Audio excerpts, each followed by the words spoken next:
We are live. Yup. Oh no. Hold on. I guess I better open up Twitch. Oh god, I forgot my headphones and shit. I did not. Wait. You're just saying words, crazy lady. Oh no, not words. Oh god, words. Okay. Words scare me. Ugh. Burger. Now, if I remember correctly, you guys have not made Farwa yet. Due to the fact you decided to accidentally, air quote, murder a innocent carriage driver. I mean, innocence is kind of up in the air, considering he had a bottle full of nipples. He could have come by those legally, you don't know.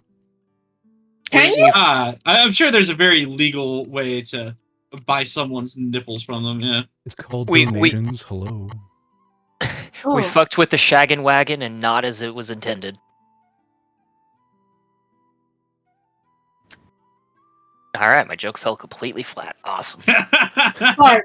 Brain was sending links. So I could not pay attention to what was being said. My bad. She just hates you. It's fine, most do. Cool. Alright. Who starts a stream like that? I just logged in. Look at me. I'm taking your nipples away. At me. Alright. I am the party leader now. Look at me. I'm the party leader now. That's why the first thing we're gonna do is a war crime. So due to a mule, I gotta create a quick thing for you guys. 1 second here. Uh-oh. Oh god, that's never something I want to hear. It's a good thing. It's a good thing. Okay. I will hold my. It's a special I'll hold melee my attack panic. for you guys. Is it What? Fruity showing up? What? Just Fruity showing up? No. God.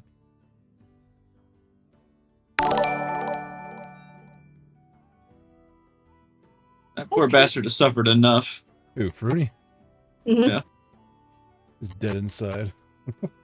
And Neck broke. depending on what you decide to do with him, he might be dead on the outside too. I I don't know. Right now, he's probably at his safest away from Sophie. My mic is broken? Is it not sounding right, chat? Does that sound fine to you guys? Yeah, it sounds fun to me. Some fun I on mean, our you end. yeah, sounds Yeah, good to you're- me. Hold I don't know. on. I have you muted on stream, so I don't know what you sound like. Chad, I think you're going crazy. I mean, it did sound a little weird when I was pulling up stream, so maybe. Hey, yo. Sounds like people are having Yeah. issues. How about now, chat? Is it working good? Working better? Let's see if chat likes this one. Nope. I mean, nope. I don't know what else it could fucking be. Take the plug out, lick it, and plug it back in. Well, it sounds fine to you guys. I'm not sure what the fucking problem is. Hold on, let's pull up my stream real quick and see what I sound like. Y'all, sounds like try refreshing your browser. Because my friend says I'm that's gonna talk real quick and see if it actually. if I can Y'all, hear sounds myself. like try refreshing your browser. Because my friend says So, that's I'm gonna talk real quick and see if it actually. No, there's some kind of weird effect on this thing. Hold on. Yeah, I hear it on Twitch. I don't know what. Hold on. Mister? Yeah, we don't Oh, no. hear it, but I can hear it on Twitch. Yeah. Oh no, he's dead. It would sound that way on Twitch. That's fucking weird. OBS? I just unplugged it and plugged it back in. I think it cleared up. Fixed now? Oh, okay. Of course. Of course. Have you tried unplugging it and then plugging it back in? That's what I said. Actually.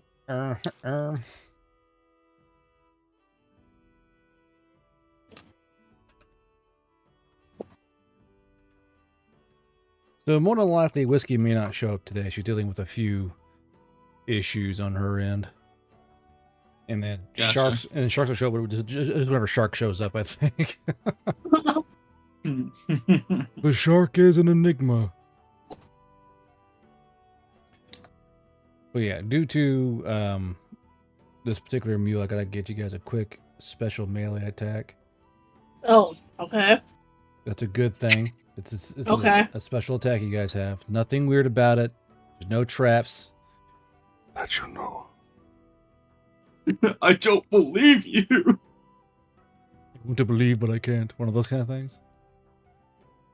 Kinda, yeah. It's too good to be true.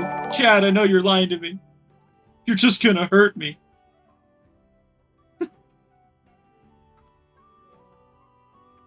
Come on.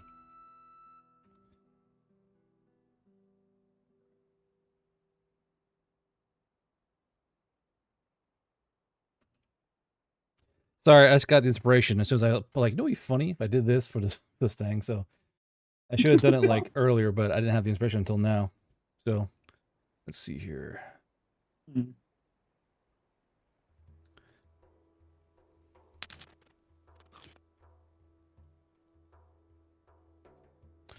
Let's see.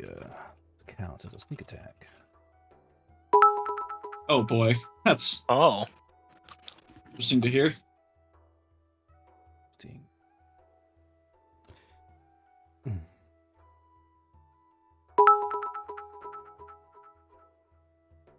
Sneak attack.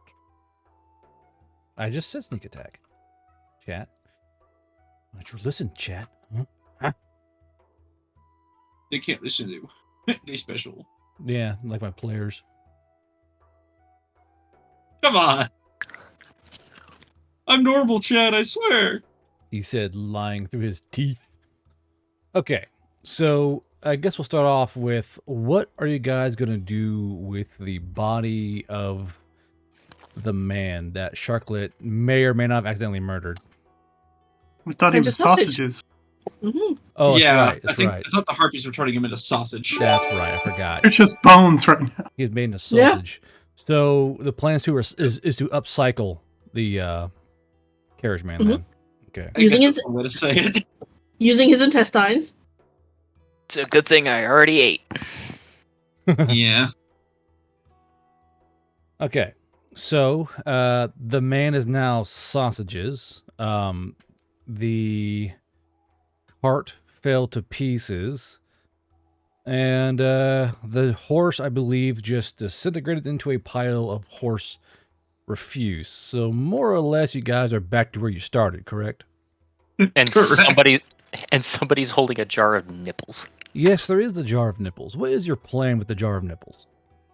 I don't know. I'm not holding it. I really don't want to be holding it. But I don't think I should keep it as evidence at this point of like him being an Enderbesh or using Enderbesh magic. So I'm just gonna bury it with whatever they don't use, I guess. God damn, I didn't realize it's muted.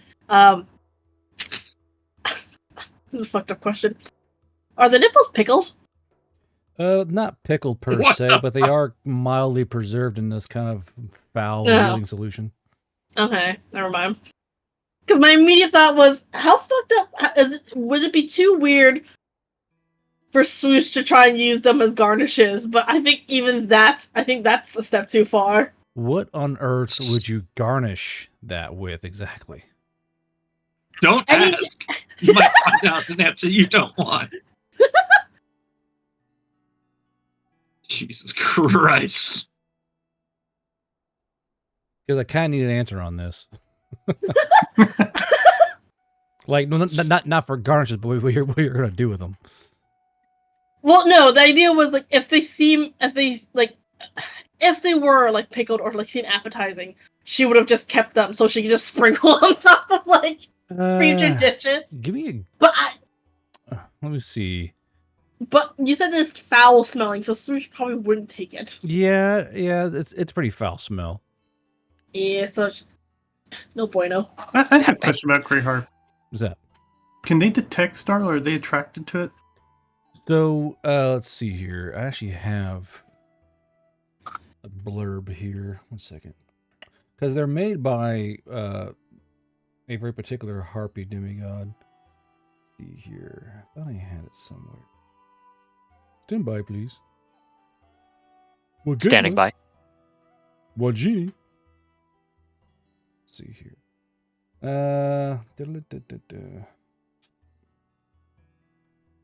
Let's see. Tiny but mighty, shiny fascination, expertly clawed. So more or less, they're more unafraid of Starlight magic than any other entity, and they see it more as just another kind of magic, due to the fact that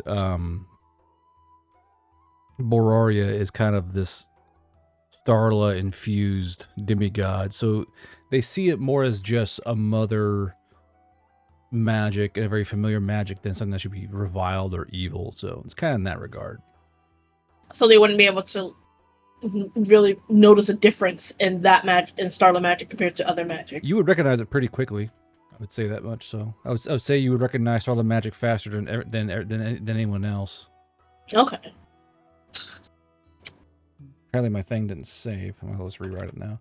But yeah, so due to the fact you guys are born of Bororia, more or less, you would recognize Starlight magic the same way a child would recognize their mother's voice, in a way. Which you guys would know is definitely Starlight magic in the jar. Like Dink and Switch would go, Starlight. They would know, like, off the bat from the smell.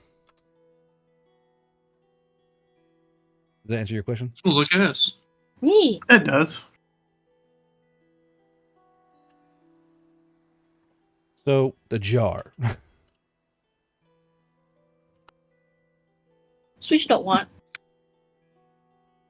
But swoosh, jar smells of mother. Smells of mother's feet.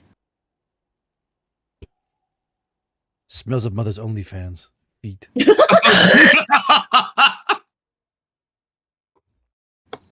How could you do this?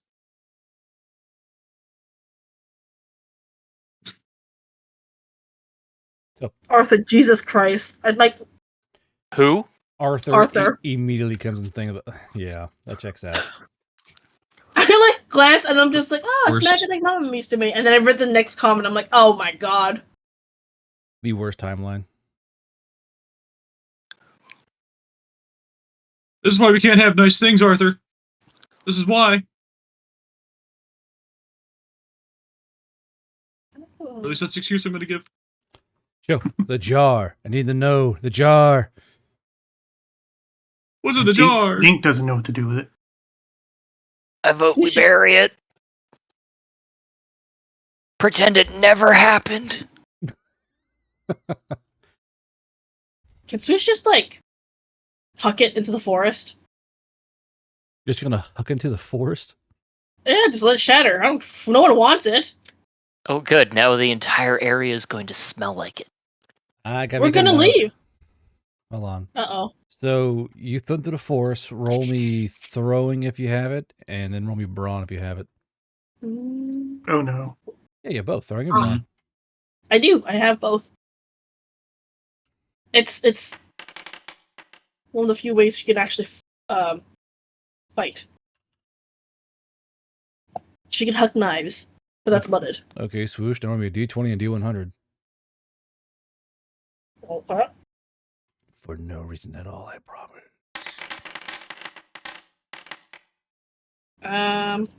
Neat. No, not plus. Okay, so 12 and 35. Yeah, 12 and 35. Okay. The forest explodes and feet start growing onto the trees. Oh, sorry, not feet, nipples. No. Oh. Not great. That's not what you wanted to roll. I'll tell you that much. That was quite low. Eat nipples like pepperoni? God damn, Chad. Ugh. Why are you so weird? Okay, so the jar is now safely, air quote, tucked away into the woods. I will say is that you hear like a rolling guttural splash and then a lot of things skittering out of the woods from where you threw it. And yeah, that's where you are now. So with the jar disposed of and currently festering, Dink, Swoosh, and Osket, and Mon, what is your path forward? Going by foot? What's the play here? Well, I guess we don't really have any other options. Yeah, I mean, like, those two have horses, the rest of us just, Don't. by foot, I guess. You guys want to pay to get on the horse, or just kind of walk along beside him again? I mean, I'd like to ride on a horse instead of having to walk. Swoosh. But, So Swoosh, roll me supply and cunning. Mon, you don't have supply. Nope. Osket does not have. Do you have any? Osket, have you bought your skills at all? I could have sworn I did. Is it linked? Is it linked to his token? I'll check. Because that could be an issue. It may not be. I got 40, by the way, on my first supplies. Yeah, I don't see any. Oh, I see now. You didn't put in your the little holders. So do you have? Oh no. Oh, it's fine. It's easy fix. So you rolled a 40. Yeah, okay. So as you guys were butchering the body with Clara, you guys have found 21 silver pieces, 21 silver shanks that you guys can distribute if you so wish. I'll do a quick coin toss here to see who got them. One for Swoosh. Okay, so Clara got them. So Clara has these 21 silver pieces. Let's see here. Boop, boop, boop, boop, boop. She's not here. I can't use those. Okay, so going on foot. Now, as I said before, you guys are kind of running along this kind of really old ancient roadway.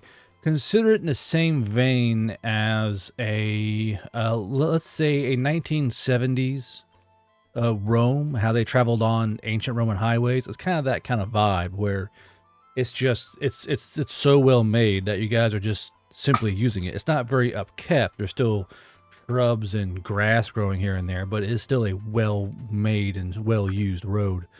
So this could be a really odd question for you guys. I do apologize for this, but in what manner do you guys traverse down this road? And you guys have to agree on this for me. Well, first off, does the rest of the party convince or try to negotiate with Dink and Swoosh to ride on the horse? I actually do have something for that. Oh. One's gonna wander over and go, hey, I know you wanted money from Heads up, Sozi or Clara that wanted to ride on the horse before.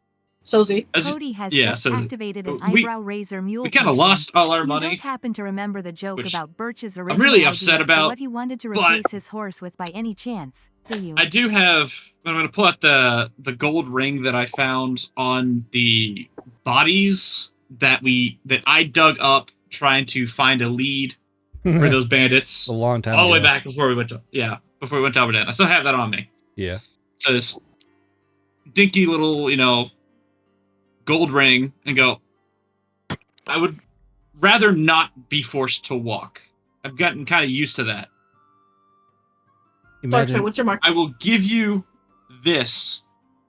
Let me ride on the horse too far. Imagine calling someone's ancient wedding ring dinky. I was thinking about that. Like, wasn't it a bond? Like yeah, it was actually bonding? pretty nice, wasn't it? I forget. Yeah, it's a little dinky ring. Some guy like, hey, it's my wedding ring, you dick. Does Dink have any market sense? No. That's fine. I do. Swoosh opens up her hand and her claws, and you to see the ring. I will somewhat cautiously place the ring in your hand. She's gonna just fly away. Funny as hell. Son of a bitch. Go ahead. You think that's funny? You see what's gonna happen afterward in a bit. Should I roll market sense and what to kind of figure out? Look who wants to play too. I've got 2 and 2, but Real Martel has just activated You a said I don't have the mundane negative mule. No, the question is, A are you just barber named negotiating Nearbud for the you Bear, or a hairless The non other two? indeterminate subrace Oh, appears. damn it! He That I love depends. haircuts for a few shanks. Sells shaving supplies. Because if wigs, those and two yes, can ride on a medical horse as well, I'd be very happy with that negotiation. But until I get an affirmative on my own, I'm not going to push my luck just yet. So I need to find Purple's DMs here.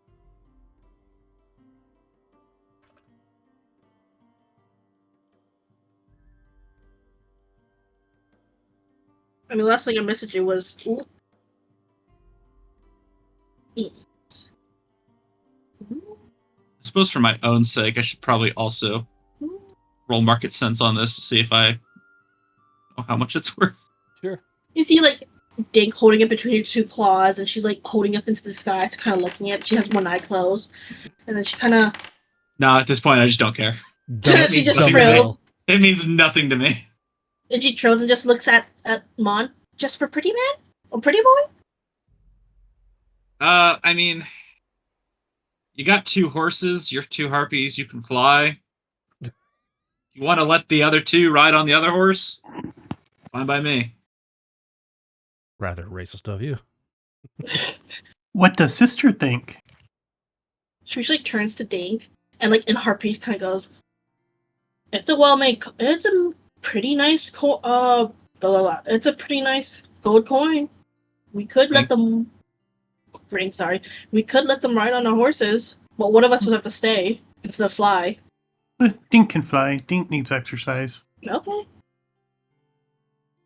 And then in common Swoosh goes, okay, Dink will fly, and Pretty Man and friends will ride along the horses. Good. Okay. Why? And I will hop up on the horse. Very, very content looking. Okay. Because I don't have to walk anymore. So yes, you get on the horse, and the horse is, of course, it's an old trade horse. It's more or less good to go. Yeah. I don't know why the things aren't dragging over from the core items, but I'm more or less slowly filling out Oskit's thing. Gotcha. So let's see. So yeah, so you're on that horse, and that leaves Clara and Mon and Oskit. Oskit, I assume you're just gonna walk. You're not gonna try and ride a horse, which would be fun to watch. It would be. Don't they have some weird compulsion to want to ride horses, or is that? Yeah, I was thinking about that actually. I couldn't remember. I wasn't sure if I was remembering right. If Oskit goes and tries to ride the horse, and Swoosh goes, another gold ring. I just I see I up the price with this. If he was normal, this normal size would have allowed it, but I think the horse and Oskit are about the same size. I mean, if you ask me, I'm normal size and you guys are tiny, so watch yourself. My point still stands. You are the size of the horse. I'm quite normal. Fuck midgets. Guys are dicks. That'd be pretty funny. Let's see here. I'm trying to get these ranks to add on to Oskit's thing here. And they're not working. I don't know why. Is it in the containers? Yeah, it's a container. Cause That's why, because you have to pull them out of the containers and then put it onto a sheet. They don't. Oh, really? Yeah. That sounds super duper annoying. Mm-hmm. I was doing That's that why shit when I was fixing up whiskey and Yeah. chocolate God. sheets. I was like yelling. I was like crying from my Madcap. Why isn't it working? And it's just like, oh, because then you gotta open the monkey containers and like pull it in. I kind of want to blow my brain off, but okay, we'll do it that way, I guess. If I understand, I tried learning JavaScript and my brain hurts. And if I could just grasp that still didn't work. the language. Oh, what the hell, Madcap? Yeah, boy. I am not smart enough for programming, so don't ask me. I don't know either. Okay, so anyway. I can fix that later if you want me to. Yeah, just fix Oskit later. Yeah. So let's see here.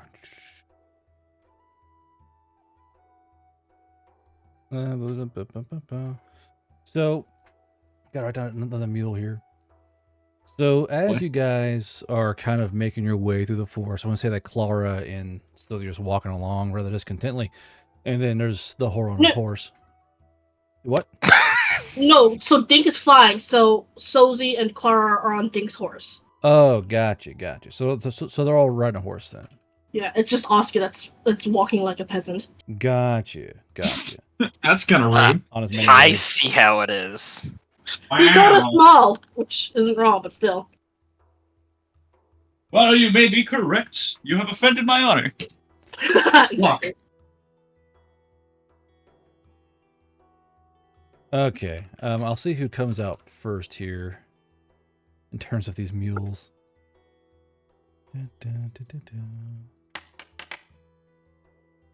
Okay, so you guys are making your way down the road. At about 4 hours, 5 hours of walking. It's very tedious. You guys are going by more and more of these ancient Fey ruins. Again, the closer you get to the ruins of Farwa, the more and more house is still left, more and more building is still left. When you guys started that, mostly just foundations, right? Now you're seeing a few walls here and there, a few ruined towers, ancient remnants of gardens and taverns and that kind of thing. So we're getting more and more towards World War II blowout ruins of towns and actually just foundations of swept buildings. Now, ahead of you is what appears to be a small wooden shack with a very odd-looking chair. The chair looks extremely new and shiny compared to the shack that it's in. And then, as you guys kind of get closer, you see a sign about 30 yards from the little shack that says Nairbud's Haircuts on it. Interesting.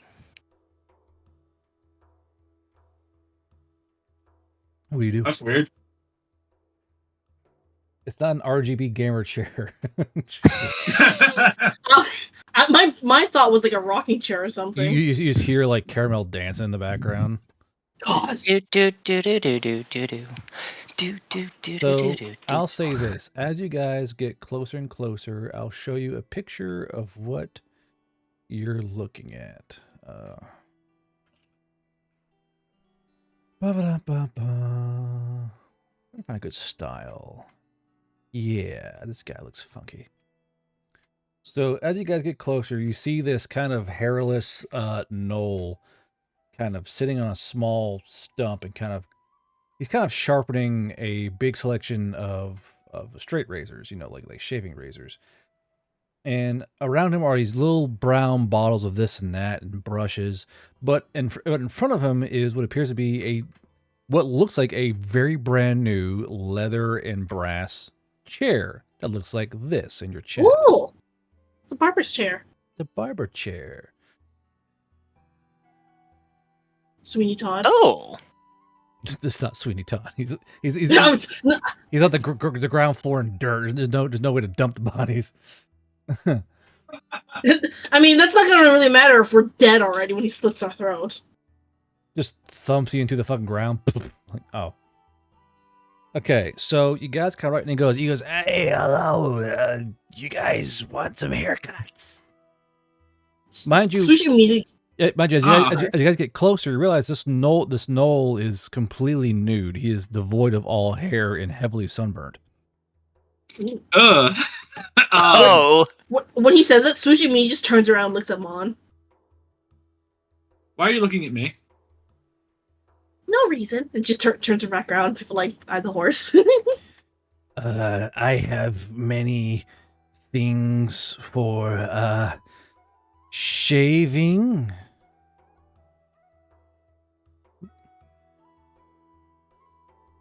Dink will land next to Swoosh. Dink is fine with Dink's hair. No need for haircut. Swoosh is just automatically just kind of preening his hair with her claws.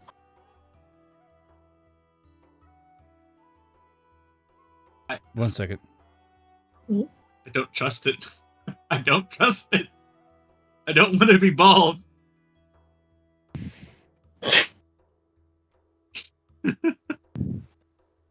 Let's send Sozi or Uskin. Or Clara. I mean, I wear a hat anyway, so it's like, yeah, sure, whatever. Yeah, Uskin, why don't you go get a haircut?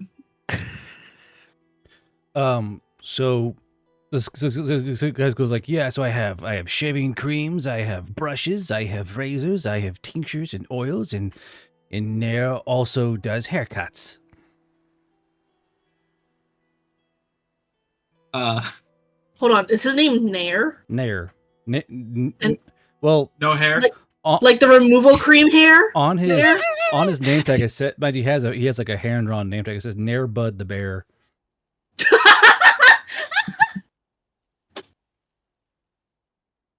Wow.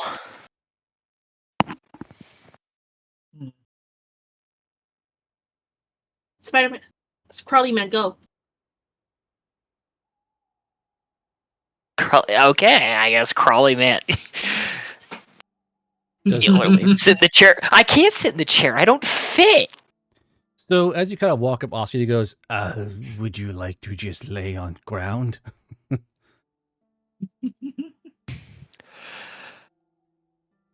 I suppose. Would you say I'll Oscar's heavily haired in the chin or lightly haired? Like how much facial hair do you have? I hadn't really thought about it, so I'll just say lightly. Like, he's got a little bit of scruff going on. He's been traveling. He hasn't had time to maintain things, so he's probably got a couple days scruff going on. Couple days scruff. Okay. So Nair Bud the Bear kind of checks out your chin. He goes, not a lot of hair here. How about 3 shanks? Let me check my inventory. Should definitely have some money. I don't think I ever rolled for that, actually. Well, I thought you did. You did. Oh, I did? Yeah, because I told you how there's we have 3 currencies in this. I'm sure it's here somewhere. I just don't know where I put it. Nice. Check bot shit. So I don't know. I don't know where y'all put it. I thought y'all rolled it in here. I thought he did too. Actually, no. I can't. I don't think think I don't think I ever rolled for it. Let's go and roll for it real quick. All right. Uh, Yeah. All right. 5d10 3 times. 5d10. Yep. 5d10x. And then you do that same roll 3 times. Yes. 3 times. All right. Let's see what happens. Don't forget the x after the 10. Oh. Yeah. 1 more. 2 more. Sorry. Oh.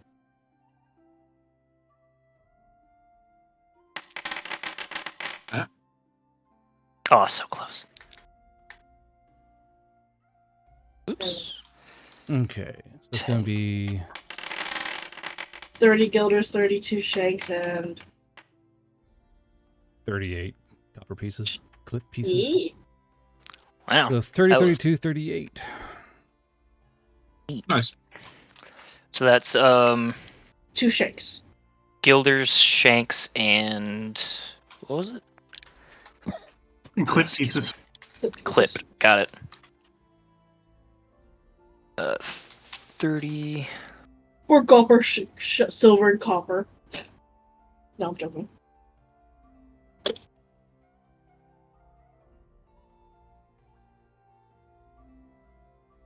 And then he said it was 3 Shanks. Brings me down to 29. Okay, I pay the man. Okay.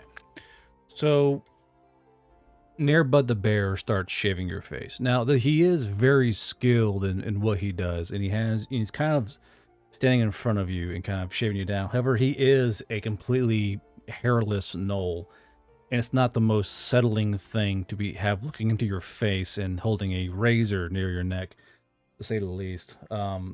And he does have a lot of really bad sunburns. It's very clear that Nair Bud the Bear was not exactly born hairless and is not exactly equipped to be hairless, especially at the current time. But he does get you good and shaved up on the face, and it's a very close, very smooth shave he has on you. But what's odd is that he keeps licking the blade clean and just swallowing the hair and the shaving cream. He's like, it's kind of like guys who like lick their paintbrushes clean as they kind of wipe it away. So, but it's all I could go ahead. all I could think of is that short, bristly texture, and now I feel it on my tongue. I am uncomfortable. Oh, so all right. When he pulls when there's a pause in the shave and he pulls his blade away from me, I'll just be like, so how's business out here? He goes, well, it comes and goes. It kind of it kind of spits out a little hairball off his tongue on the ground. He goes, but there's plenty of travelers that going this far north, and you never know when you need a good shave before Farwa. It gets kind of hard to lug this big chair around. So when a big enough wagon comes through, I usually huck my chair into it and go a little farther down, a little farther down. My real goal is to get all the way to Farwa. And what are you hoping to accomplish at Farwa? To make money shaving. That's what I thought. Don't like to presume. So he kind of goes, well, you're all done, Mr. Spider. Does anyone else want to shave? No shade, but Dink has a question. Why is Noel hairless? Hold on, I'm gonna roll here. So as you ask that, Nerba the bear gets really quiet and he goes, I don't want to talk about it.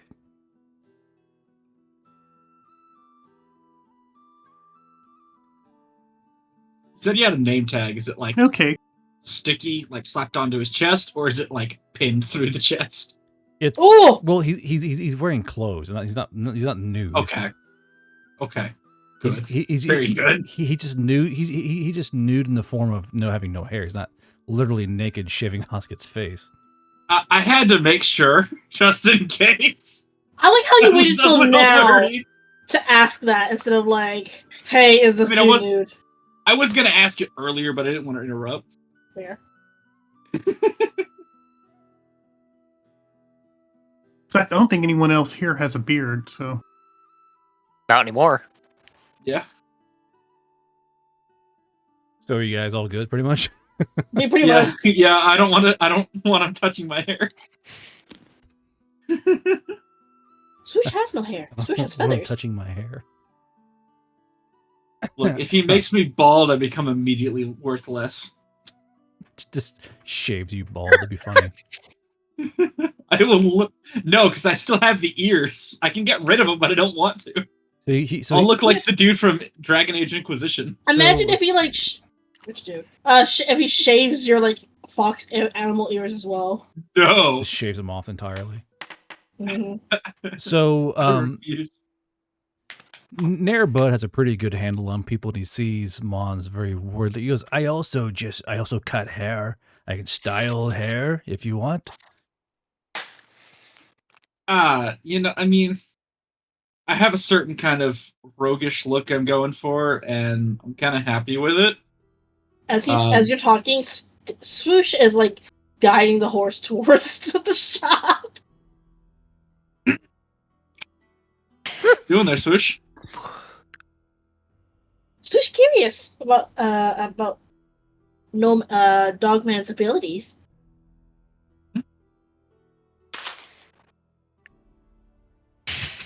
So I'm good. So also, I have no coins on me at the moment. So Nair-Bud points towards Dink. Like I said, he was like, "Well, how about you?" Damn it, I don't know because Cray Harpies like to look nice. They do.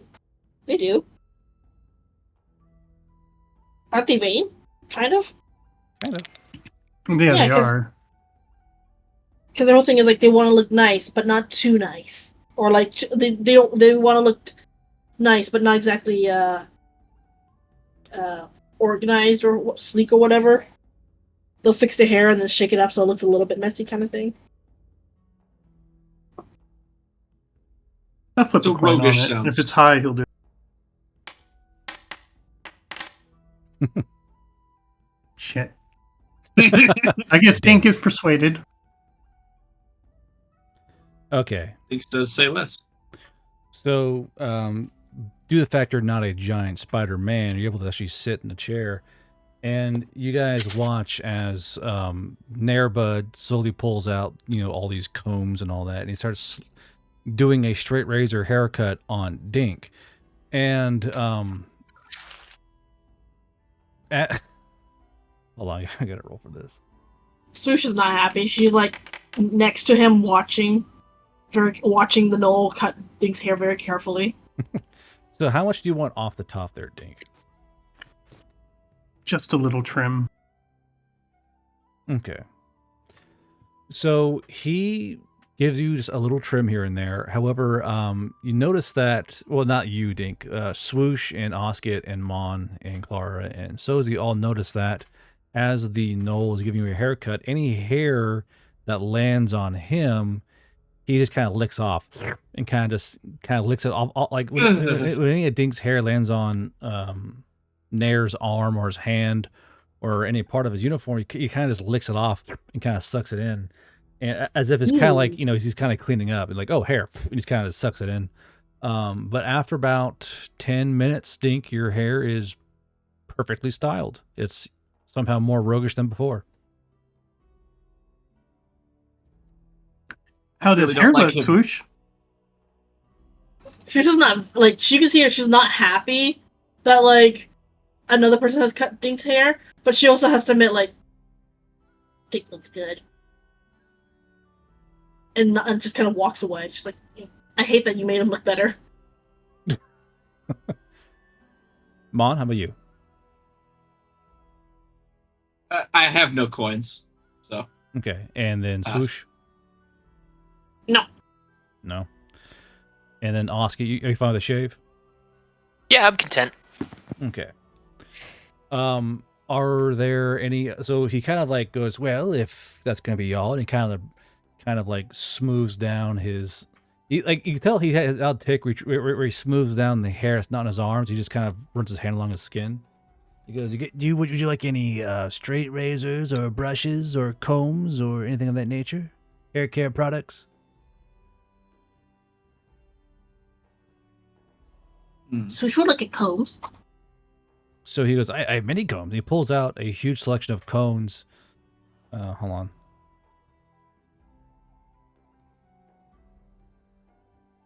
So he has wood combs, bone combs, shell combs, metal combs, and silver combs, all of varying prices and all of various styles. He has the ones where it's got a handle on it and then the comb piece, and then the giant like mustache comb where it's got like the small tines and large tines all in the same row. She's gonna look at like the bone combs. The bone combs.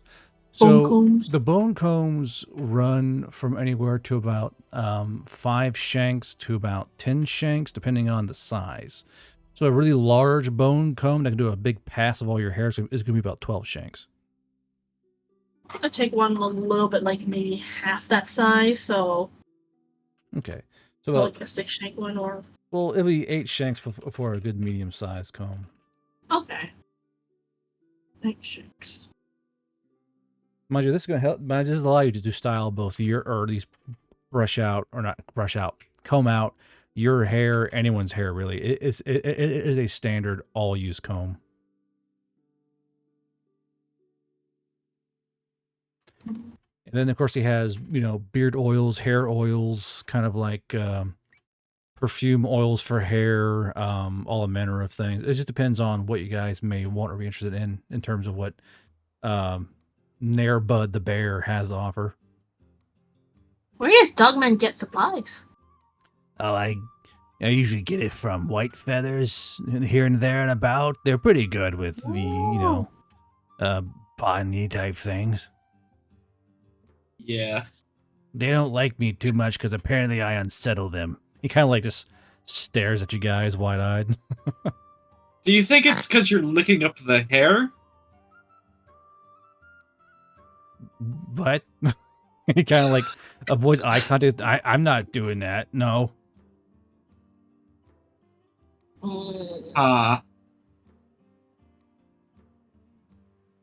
Do you like spit that up like a lean does? I don't know what you're talking about. Dink should leave. Swoosh gives like Yeah. the 8 shanks and like hops back onto her horse. Okay. So Sharklet, you just arrived. You're currently standing before Narebud the bear, a completely hairless gnoll who is giving affordable haircuts. Oh, interesting. Um, So would Sozi like a haircut or no? No, Sozi would not like a haircut. Okay. Beard shave? Nothing? I don't think Sozi has a beard. Just asking. Just asking. All right. You never know. Okay. No, you never know. The female dwarves do. They have I just said they sideburns. do. They have really long sideburns that kind of look like beards.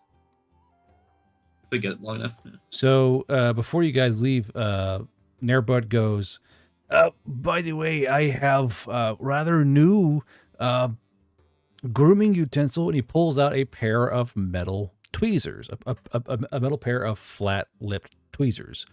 And he goes, this is used for pulling out tiny hairs like in brow or knuckle, or and he kind of looks down at himself, or other things. Ugh. That is some anal shit right there. To like meticulously pluck out one by one.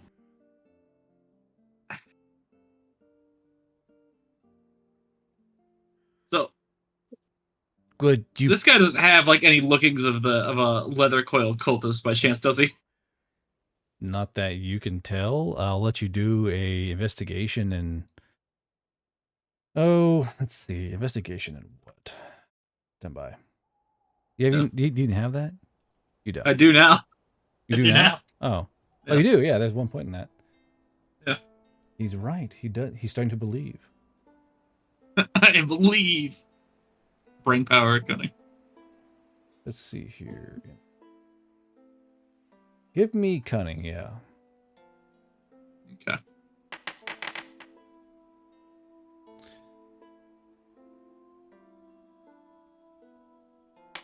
There we go. So you don't really see anything of note that would make him out to be a member of the Leather Coil. He's definitely kind of weird looking, but there aren't really any like whip marks on his body from practicing. There's no whips lying around. He's not wearing any leather, so it doesn't really give any markers to it. Okay. Just the concern, because that plucking hair thing seems painful for a null.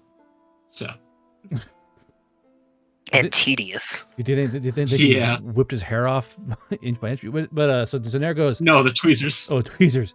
But he goes, just to be 2 shanks per pair made out of metal, and they do all kinds of crazy things. You can do hair, pick up small objects, sort sand if you really had a boring day. I mean, I'm good. He goes, oh, okay. And kind of looks towards Dink and Swoosh and Sozi and Oscar. As a player, I'm like, I could use those tweezers to like pick out fish bones. But would Swoosh give a shit about that? I don't think she would. I mean, depends on what your character would think about it, really. That's what I mean. I don't think she would, because like, because I think I am. Do Harpies do they have issues with like stealing with bones and like the thin, flexible bones and fishes?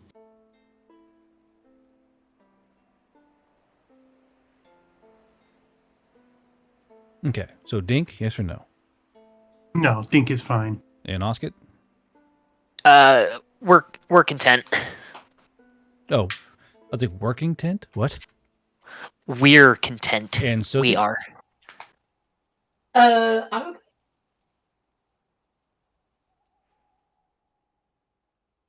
What?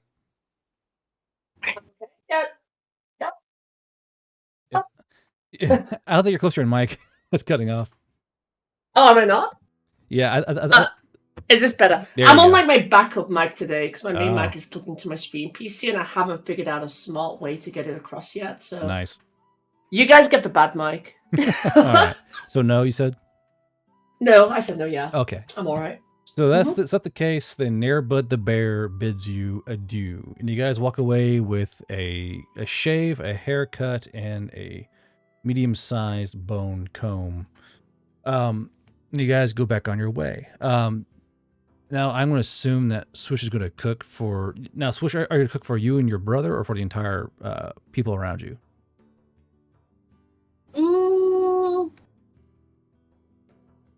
She'll cook for everyone. Okay, using what ingredients? Yeah, I'm gonna specifically ask, please, do not serve me any of that sausage. You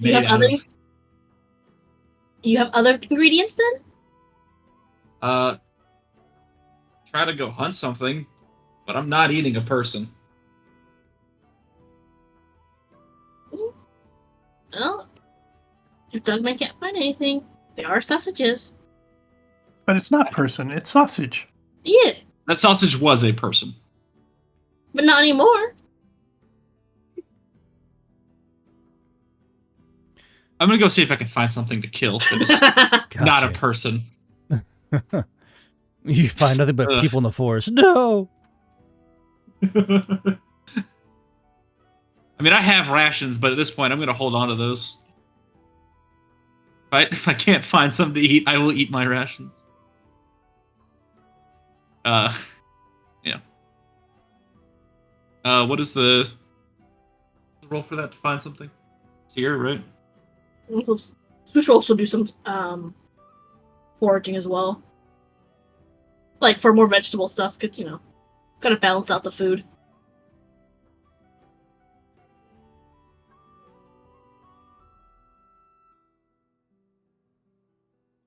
One second.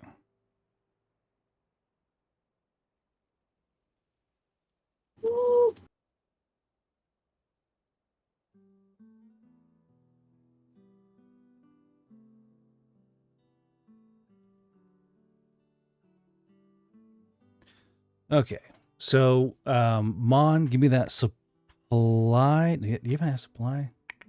I have sear. Sear, you're not surviving. This is a choice. If you want to survive, you'd be knuckling down to human sausage, or humanoid sausage. Let's see. Look, he's willing to eat some sausage, but it's usually for money, not for other reasons. Okay, so you head out into the forest, and you're kind of first go and give me a stealth and cunning to see how well you're doing out there. All right.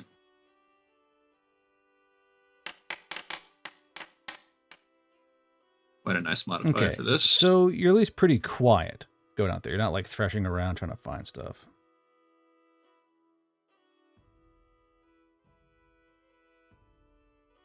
I'm gonna reload my page real quick. Okay, so let's see here. Let's do a little roll here. Okay, so in terms of game, would you prefer to take something for yourself or enough to feed both you and Sozi and Oskit and Clara? Enough to feed everyone. Okay.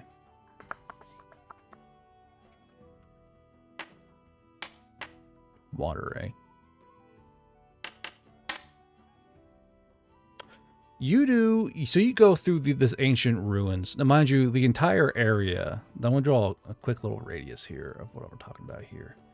So, more or less, along the mountains here, all the way to here, and then through the forest here, this is all the actual ruins of Farwa. It was a huge fucking city. but you're through the outer rings.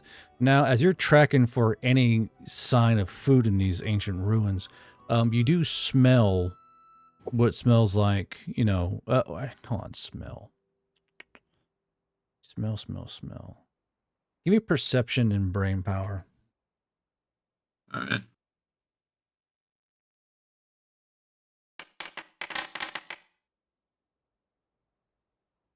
Okay.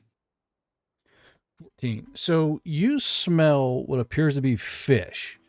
And you're kind of running along what appears to be a large manor of some kind, or an old ruined manor. The walls are still kind of halfway up, but you can see where, like, the holes where windows used to be. And you find yourself in this huge courtyard, but you can hear running water. And as you kind of come out into this huge courtyard, you can tell there used to be a big garden here. There's still grass here. It's overgrown everywhere. There's vines running up the sides of the buildings. There's a huge pool in the middle of this garden with a fountain still running in it, still pulling out water due to the enchantment it has. And you smell that there are fish in the fountain pool.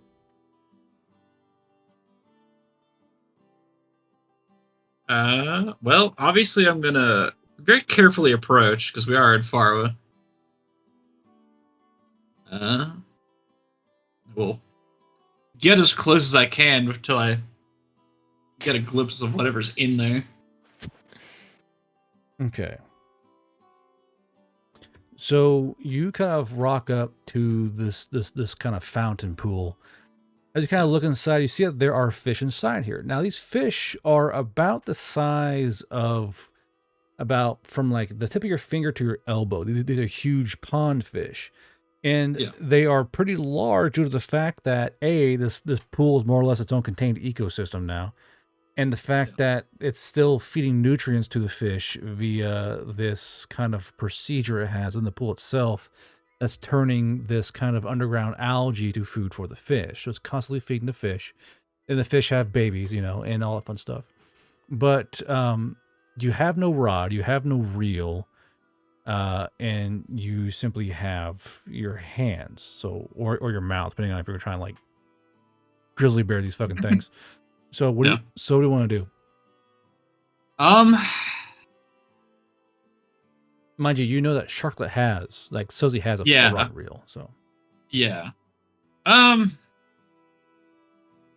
mean, like, do these look like normal fish? Like something I don't have to be afraid of?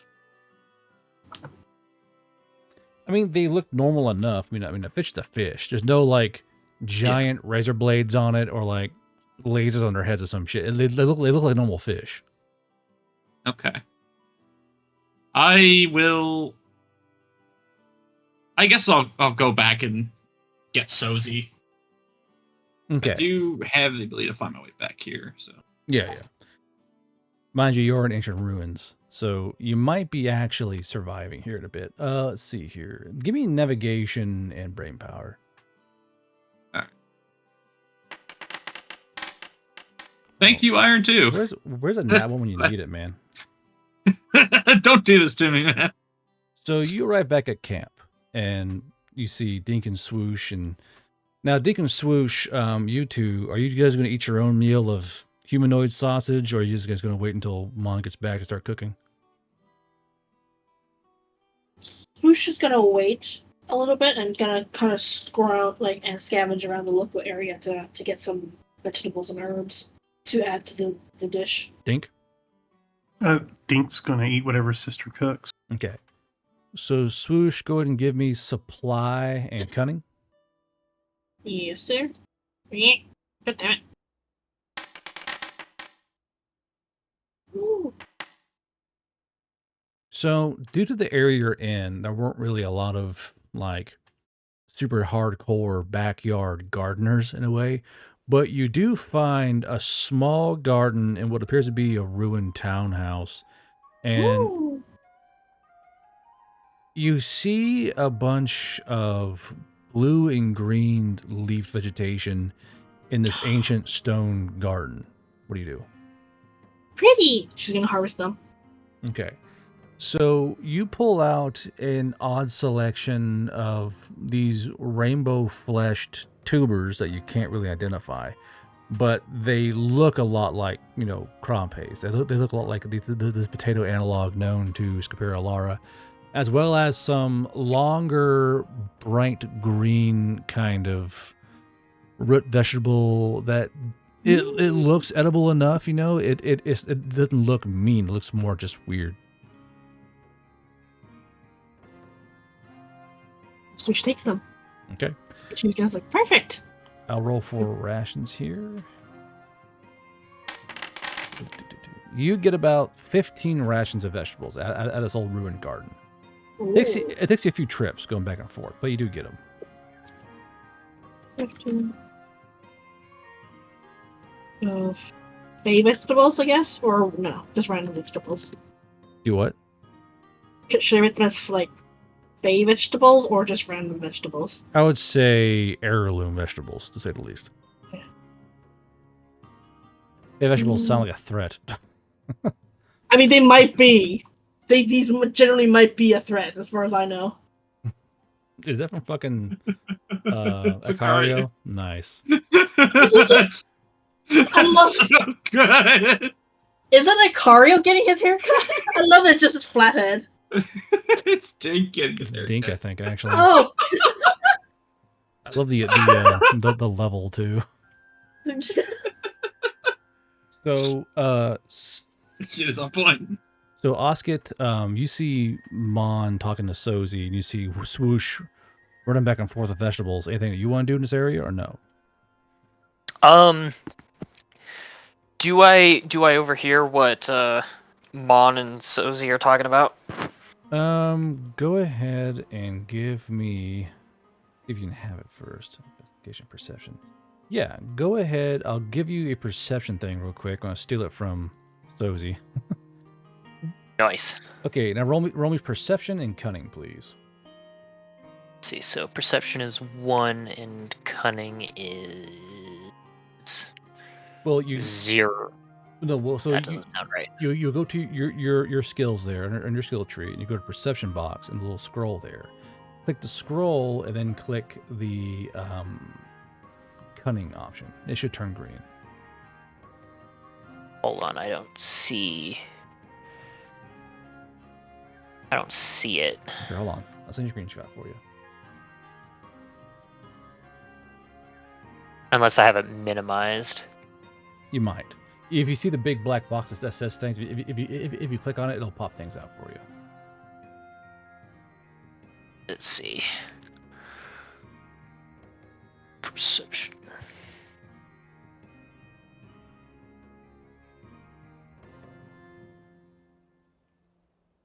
Yeah, that's weird because I don't. Oh, wait, maybe it updated since you last, and so I just need to open up the. Yeah. Yeah, no. Tap F5, and then reload your screen there. That might be the problem. Yeah. Sometimes it won't auto update, so you gotta tap F5 and reload the entire thing. That usually fixes it. Yeah, that makes sense. Now it's got to reload everything. Yeehaw. Yeah. Yeah. Yippee. You don't get used to it. Skills. No, it's still not there. So did you click the skills bar there, the big black bar? Did you click that? Yeah, like I see a skill check, I see AP base, I see APR. I just don't see perception. Really? That stuff's all at reference values, so. Here, I'll roll for Yeah, you. look. 1 second. Yeah, I'll send it to you. This is all I'm looking at. That's fucking weird.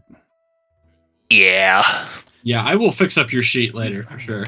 All right. Yeah, we'll have to do a sit down and figure it out. So you Yeah, do once we're done with session. so Oscar, you do overhear Mon talking about fish with Sozi. Okay, cool. Cause Vader have a thing for fish. No. So Mon, you're talking with Sozi? Random. Hey, Sozi, I found a fountain full of fish.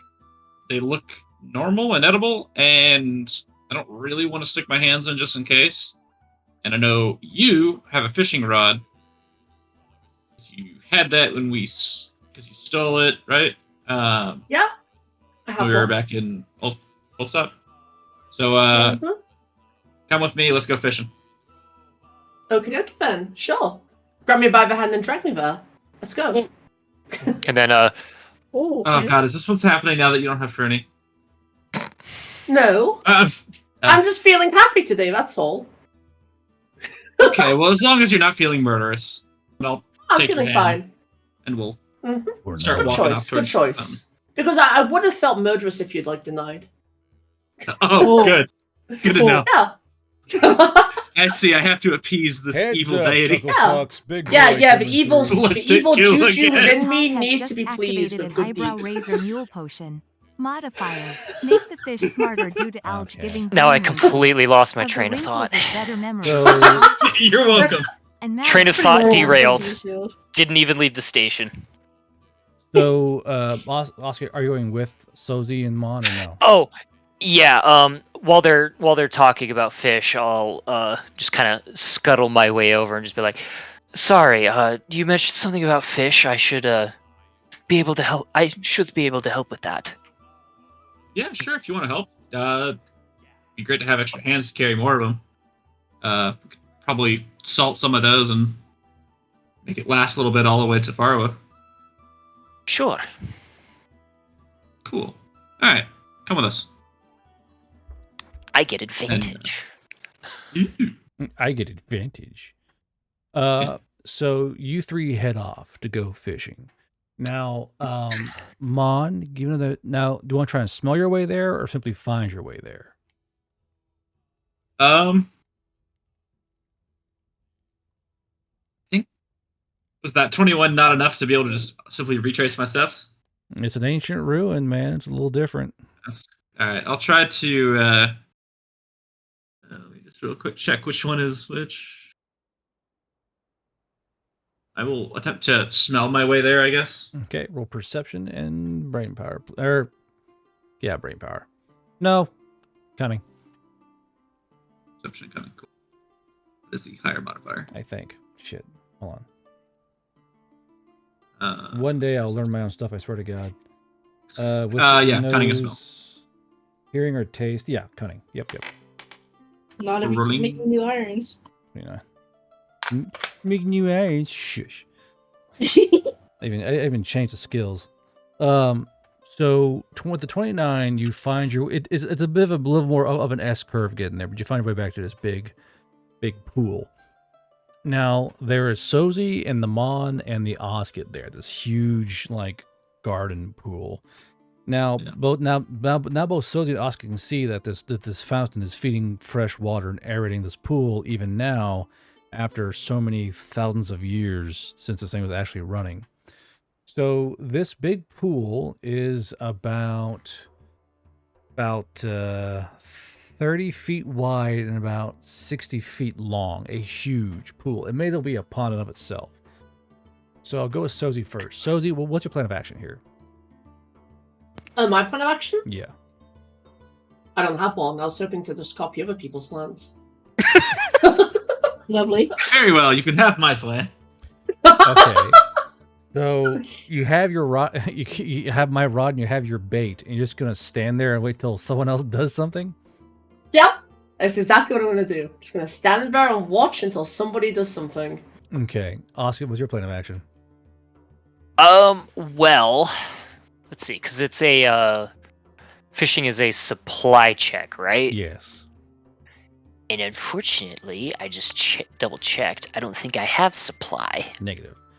So you would be rolling with a... Wait. Gonna be just cunning. Or no. Brain power. Just brain power. Alright, so just flat brain power. With advantage, mind you. With advantage. So at the very least, I'd be able to help direct these two, because pretty sure, because Havader, I would at the very least know how best to tackle this. Yeah. So more or less all Havader can spin a quick net with the little spinnerets. Yeah, and I would have been doing that on the walk over. Gotcha. So, Splendid. The entire time that Sozi and Mon are walking towards the pond, they hear like a little clicking noise and a little squelch as you make your fucking net. I refuse to look. I refuse to look. Don't look behind him. Don't look behind him. Okay. Don't look. It's embarrassing. So you have your net. What do you do? Yes. All right. So So I was thinking that I would take one end of the net and then have. Oh right, because it's 30 feet across. That is a lot. We could Okay, like because I was get to gonna. a corner. Yeah. So we might have to kind of set it up in a way that it. I give one end. Or well, let's see. I guess a better question is how thick with fish is this pond? It's pretty festering with fish, yeah. The fish are more or less doing NASCAR circuits and being fish, but you can tell that there are a lot of fish inside there, enough to feed at least a small village for a day. You know. Cool. So then I will. I think I'll make it so that way we have one end, or I'm holding onto one end. I'll probably pass off to Mon the other end, and then we can throw it out into the pond, and then basically pull the net back in. And then between the two of us, we should be able to get a decent enough haul, I would imagine. Okay. So go to brain power then. So on your attribute pad, you'll see the brain power little scroll. Just click that scroll and roll for me. With advantage. Oh, cool. I just realized that that the thing has an RGB strip on it on the fucking chair. Yeah.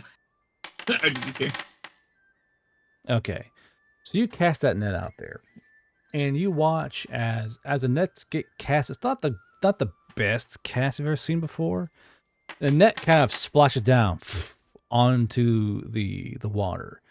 And both Mon and Oscar watch as the net starts to slowly sink. You watch some kind of fish grab onto the net and then start swimming towards Oscar. Like slowly collapsing the net back in on itself. Is there any way that I can like pull on the net or move to try and correct it? Roll me a second brain power. With advantage, So that's of course. just a brain power check? Yeah, with advantage, mind. Kill advantage. Okay.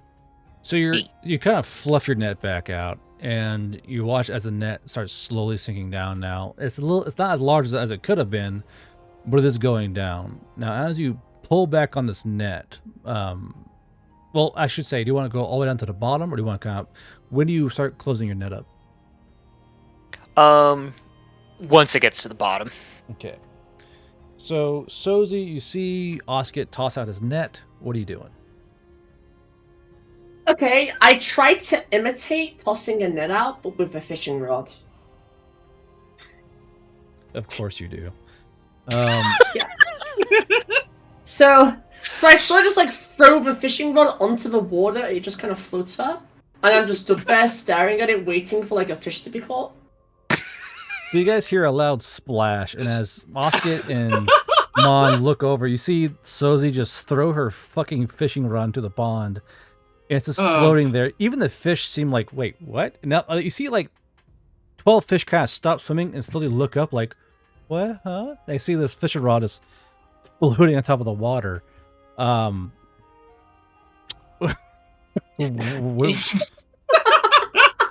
do you guys do? You know it helps if you hold on to the end. How What do you heavy mean is the hold on fishing to rod? it? But I was just copying Mon. Look what he did. Did I not do it right? I'll kind of hold up the end of my net that I'm holding on to. You'll notice that I held on to it.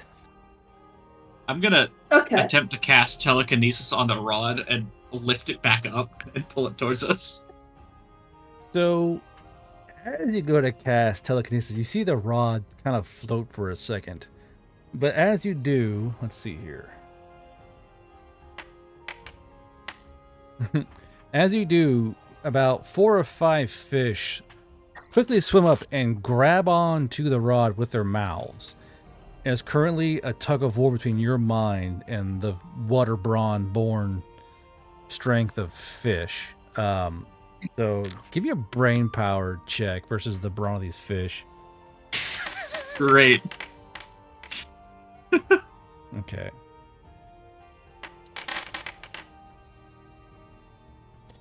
So Sozi and Oscar watch as these fish just fight against this fucking rod and reel, but as you're and also you're like sweating from the like holy fuck, as you're swimming from the exertion, you finally wrench the pole free, but due to the hard pull of the pole, it kind of launches towards Sozi. Sozi, cunning save.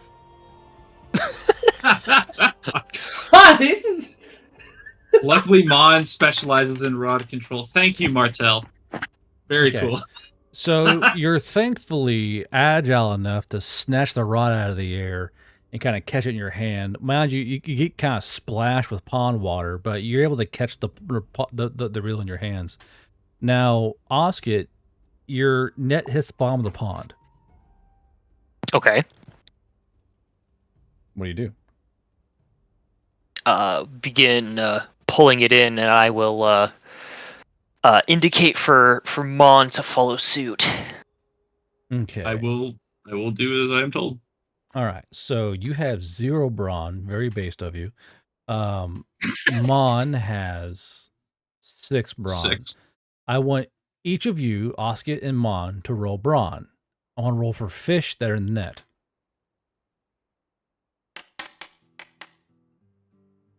Flat roll. Let's Not go. bad. Not good. I'm seeing a weak link Not great. here. Yeah. So there are 12 fish in the net. But as they realize, like, huh, what's this? And they look up and go, oh shit, they realize they're going towards the surface. And as soon as the fish breach even the fairest bit of the surface, they panic and start swimming down.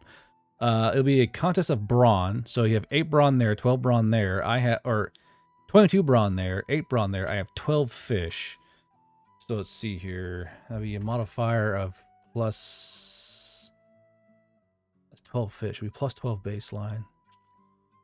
They're just fish. Yeesh. Probably 1 or 2. They're just fish. I call it plus 12. They're just fish, right? Right? Shit. Okay. So as the fish start swimming, both now Sozi, you see Osket and Mon get pulled forward towards the pond as these fish start fighting against the net. Big boy coming through. Oh no. Oni Marucho has just activated an eyebrow laser mule potion. Hold on. Something fishy. A fish Just has get a another great mule or night. something. So Sozi, you watch as Osket and Mon are suddenly thrown backwards because they're trying to hold onto the net, and the net suddenly goes slack, and they both kind of fall backwards from the sudden weight going away. And Sozi, as Mon and Osket kind of fall onto their figurative asses, you see that there's a fish in the pond brandishing a knife. Wait, hold on. What? God damn it, chat. And apparently it's a pretty fancy knife. Let me pull up the stats here real quick. That's awesome. Fucking drink. Bless you. Oh. It's a CC manual item, isn't it? That's not great. Oh, it's this one.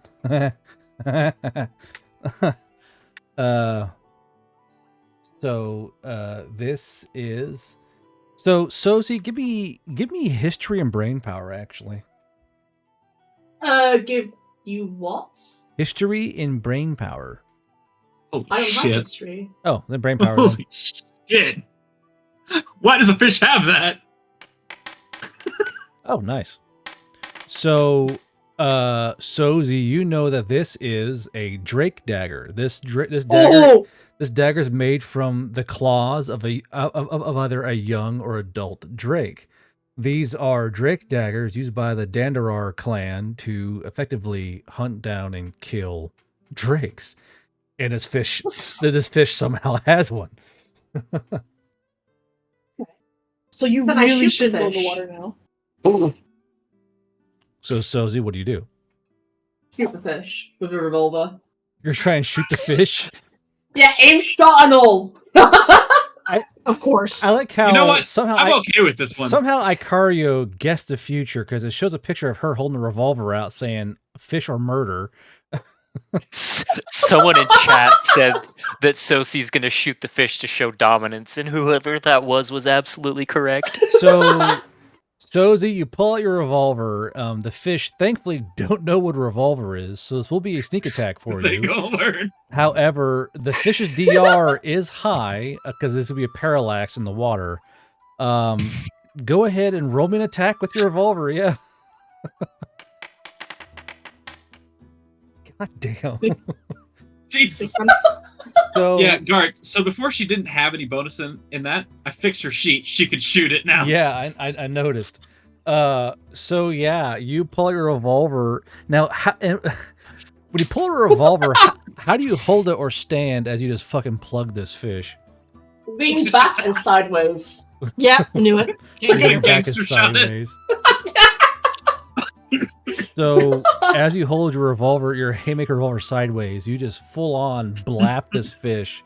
There's a huge plume of water comes flying out, and this fish just disintegrates under the water as the round is slowed down just enough to just blunt force trauma this fish into many pieces. Oh, damn. And Chum the waters. it is bone, so this fish head kind of floats to the surface with the knife in its mouth. It's like a blood. Okay, can I jump into the water and retrieve a knife? Hold on. I'm gonna grab you. Don't do that. Hold on. Why? One of those other. Ah! Let me grab it, because they might try to kill you. And I'm gonna cast blood armor on myself. Do we hear the gunshot back at camp? Yeah, I'd say so. It's hard to miss a revolver shot. Should think worry about shot, shoot, swoosh. Shot, shoot, swoosh. That tongue tied there.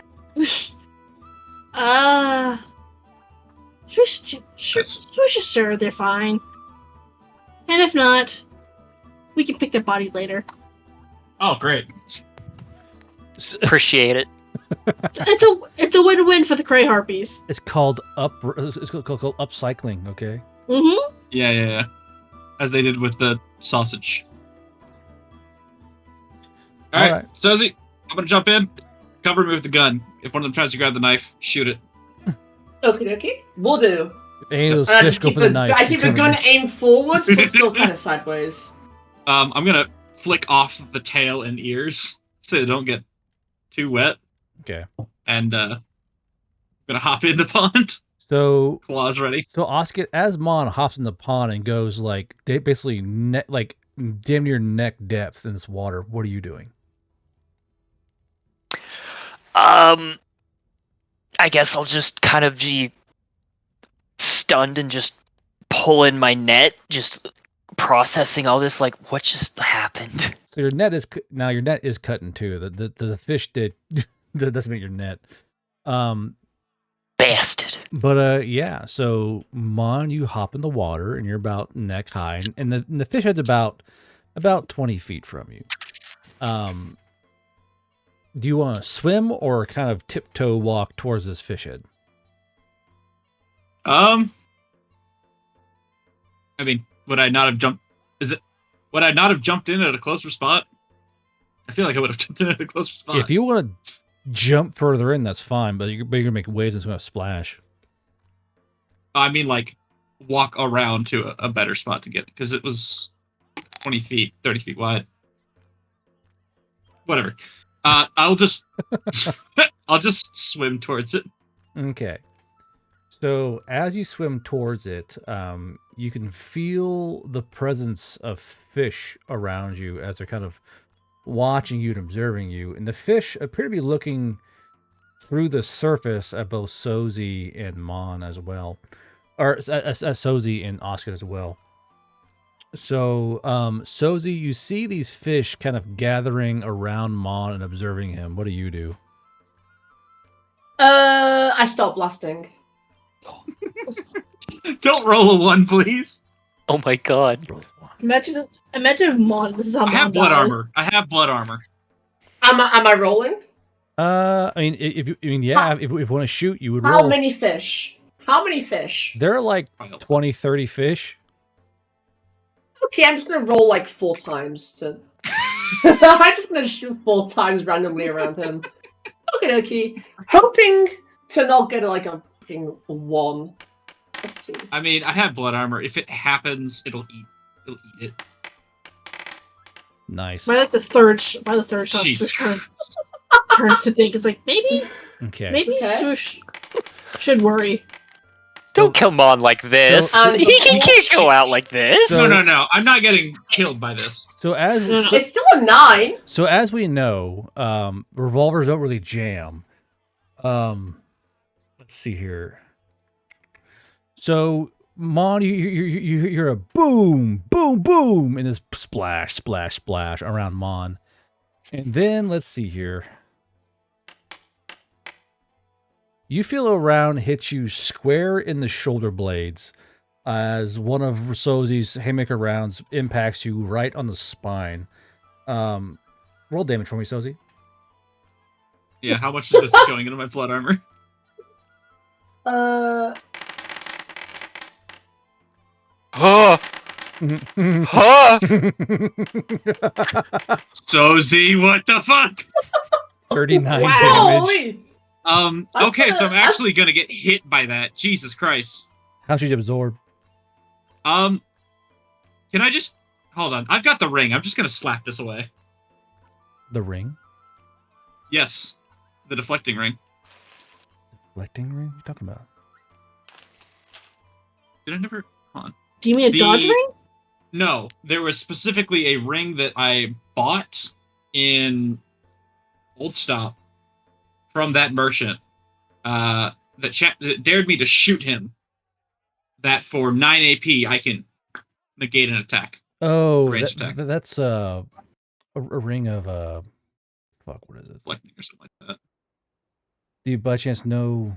Because that'll be my fucking actual notes. Let's Could see probably- here. 9 AP. Let's see. Do you know what it's called, or is it on your sheet somewhere? The Did lead it not add- the lead dodging ring. Spend 9 AP to completely negate Yeah. a successful range attack. Okay. Yeah, Oh my god. Thank yeah. God for Okay. that. So I will slap that away. Okay, so you kind of just repel. So you basically kind of turn your ring on and kind of, Yeah. it kind of bounces away. Now as that happens, the fish realize, oh god, we're under attack. The two-leggeds are coming, and all these fish start swarming towards Mon.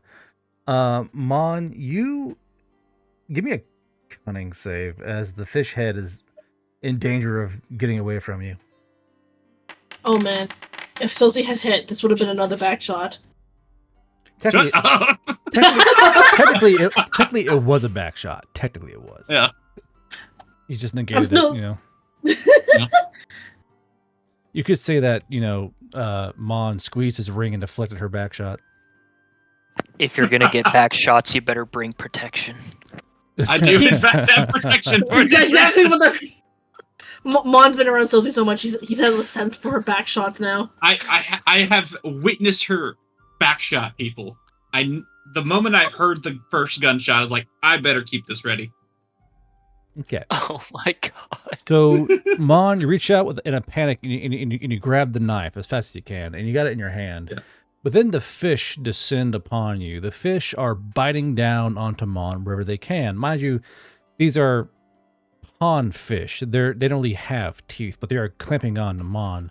Mon, you feel fish biting down where fish should never bite down. You wear very light, flirtatious clothing, doesn't really offer a lot of protection to the aggressions of fish. So Sozi and Osket watch as fish latch onto Mon's elven ears, his nose, his fingers, his hand. And then Sozi and Osket notice that Mon gets bit a few times in a place that most men don't want fish biting. Mon, grit save. God damn it. God damn.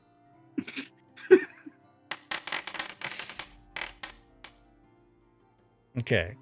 So as you feel the fish bite down on your rod and tackle, should we say, you don't outright scream, but the fish are quite aggressive. What do you do? I'm going to immediately cast Anguish and Suffering. Jamming their thumb in. Flash _of _green has just activated a wallet shaker. I think that'll probably just kill all of these immediately. Let loose the goose. A talking goose named Doolittle takes interest in the party and chooses to follow them as a friendly. Oh no. Doolittle has a buck knife that has the words peace. I mean, if you walk out, you will definitely have caught those fish that are lashed onto you. That's wild. So, I'm sorry, so say that again? So I'm immediately going to cast Anguish and Suffering to kill all of these fucking fish. I no longer care about preserving this ecosystem. Okay. Go ahead and cast it then. Alright. That's it. Cast Starlight Magic. Fuck you, fish. Let me double check the damage.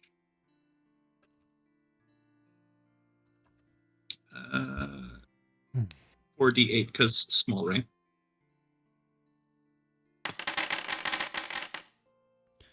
So, due to the fact these are just normal fish, and this is a radius damage, correct?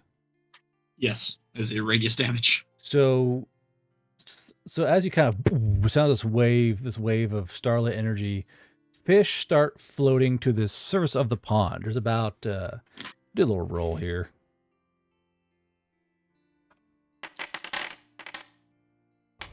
Actually, that is a good question. Are the others in range? How far away are y'all?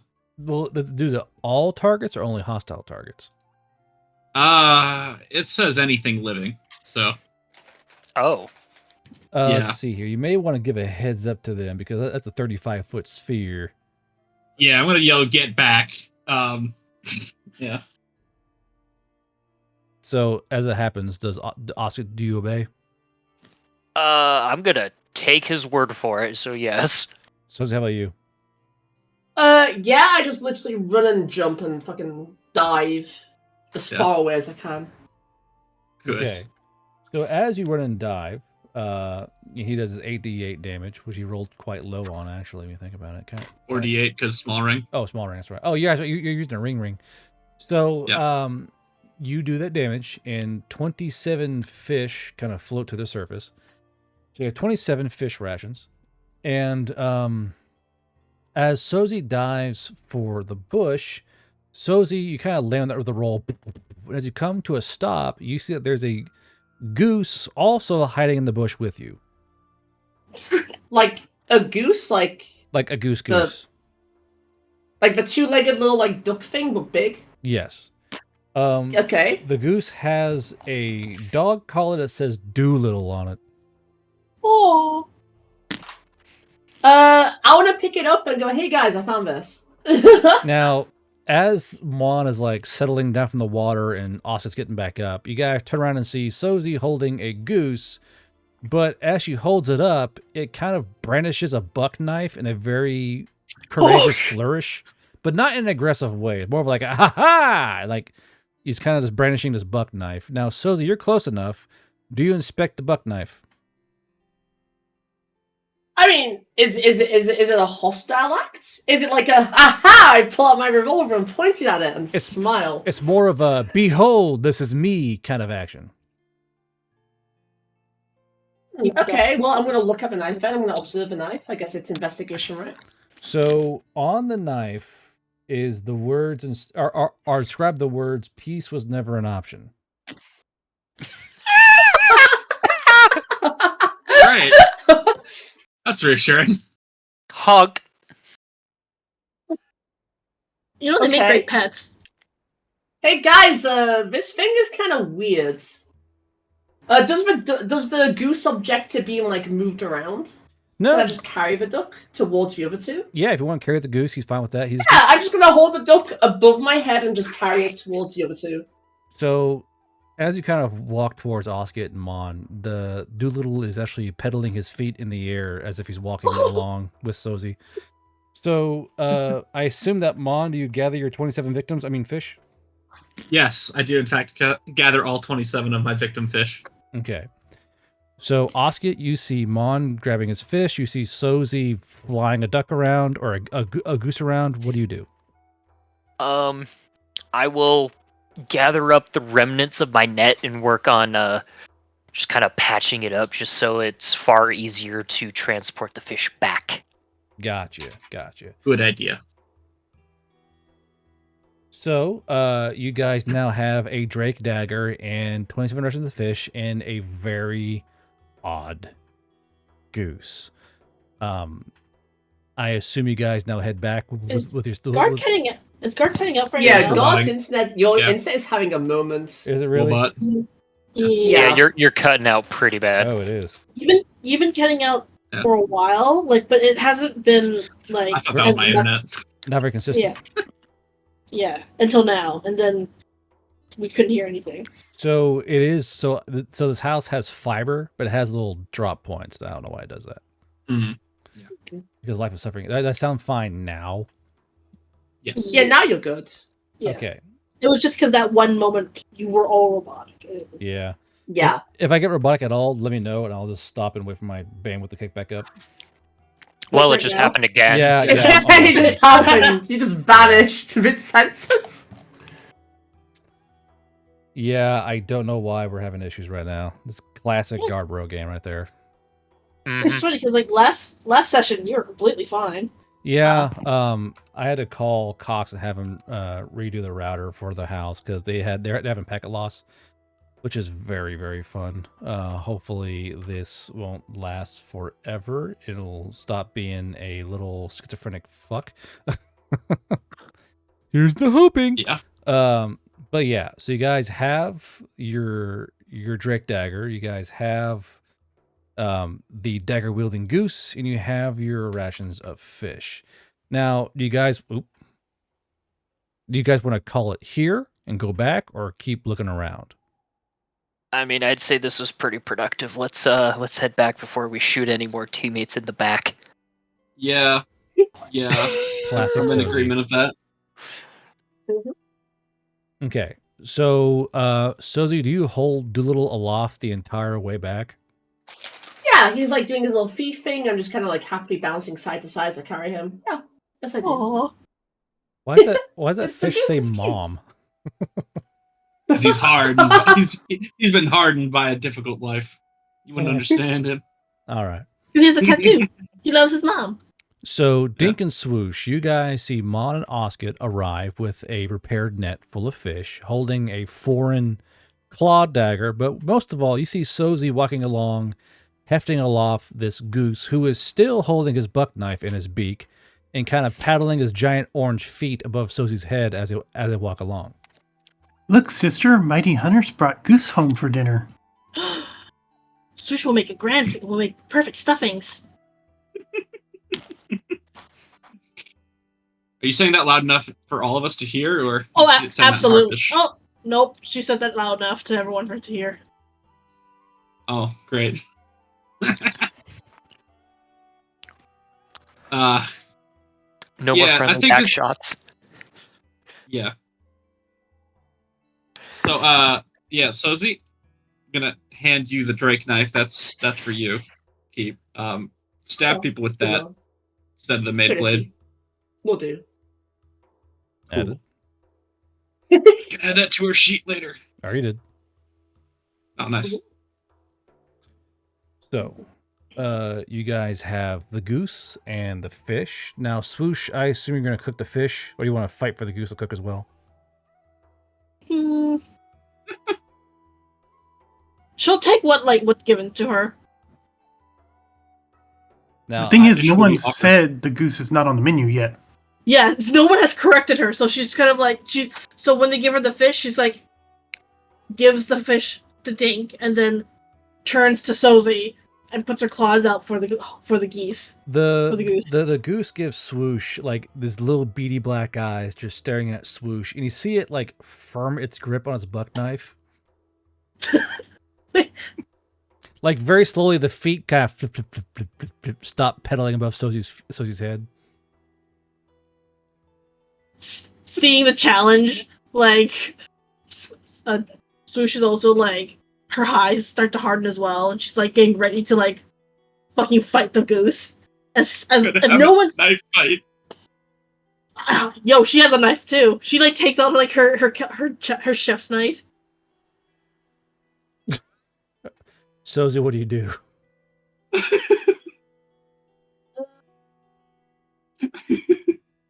I guess we're knife fighting this goose then. Yeah, I mean, if no one's telling her no. I mean, is the goose actually being hostile? The goose is responding to the perceived hostility of Swoosh. Well, can I just grab the goose and take it away? Yeah. Okay, I'm just gonna take the goose and just skedaddle, like just a bit of ways, you know? Oh, no, I'm gonna sit him down like under a tree and just kind of like pat his head. The goose is doing the hold me back head duck around Sozi trying to get at Swoosh. I'll say that much. The goose is prepared this goose is prepared to throw hands or beak, if you will. Can I just grab it by its like feet then, and just hang it upside down as I drag it with me? Yeah, sure. So it's like a honk, and just kind of drag by its feet. Yeah. Just over my shoulder by its feet. Just walk away. The fight has been averted. Swoosh is like confused and like sheaths her chitchet and like turns to Mon's like, "Where's Holy One going? Is Swoosh not supposed to cook the goose?" I guess that's a pet now. That's great. I guess she's filling that hole where Fernie was. With this aggressive goose. Yes, with this aggressive goose armed with a buck knife. Was Fruny also goose? No, he was a tiny he was a satyr. Did Dogman eat satyr? No, I did not eat the satyr. Remember when I was venting and I said that we lost everything to an Apache strike? No. Great. Dogman was whining a lot. Swoosh tuned it out. Yeah, okay. Well, when that Apache striked, we lost 2 of our people in the chaos. I don't know if they're dead or not. But Fernie was one of them, and those 2 were kind of a thing, and now that he's gone, I have no idea what's gonna happen with that. So yeah, if she's attaching herself to that duck, then we're not eating it.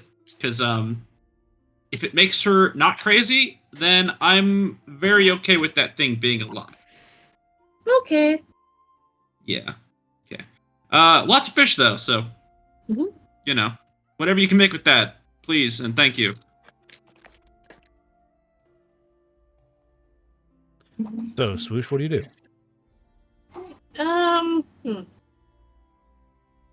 You have a stock pot, so I think Swoosh is gonna make some steamed fish and heirloom vegetables. She's also gonna use her herbs and spices to add some seasoning to it. Of course.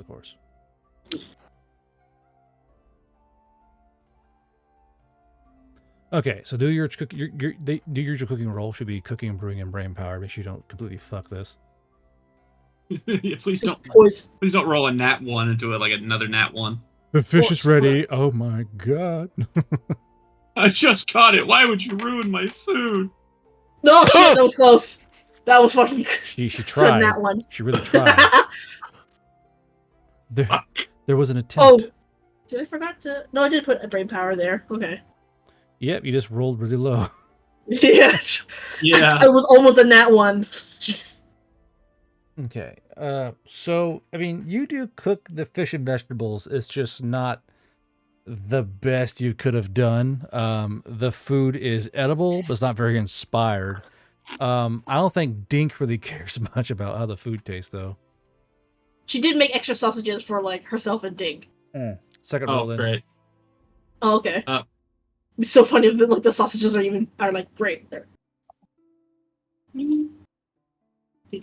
She know how to cook human flesh so well, or not even elf flesh so well.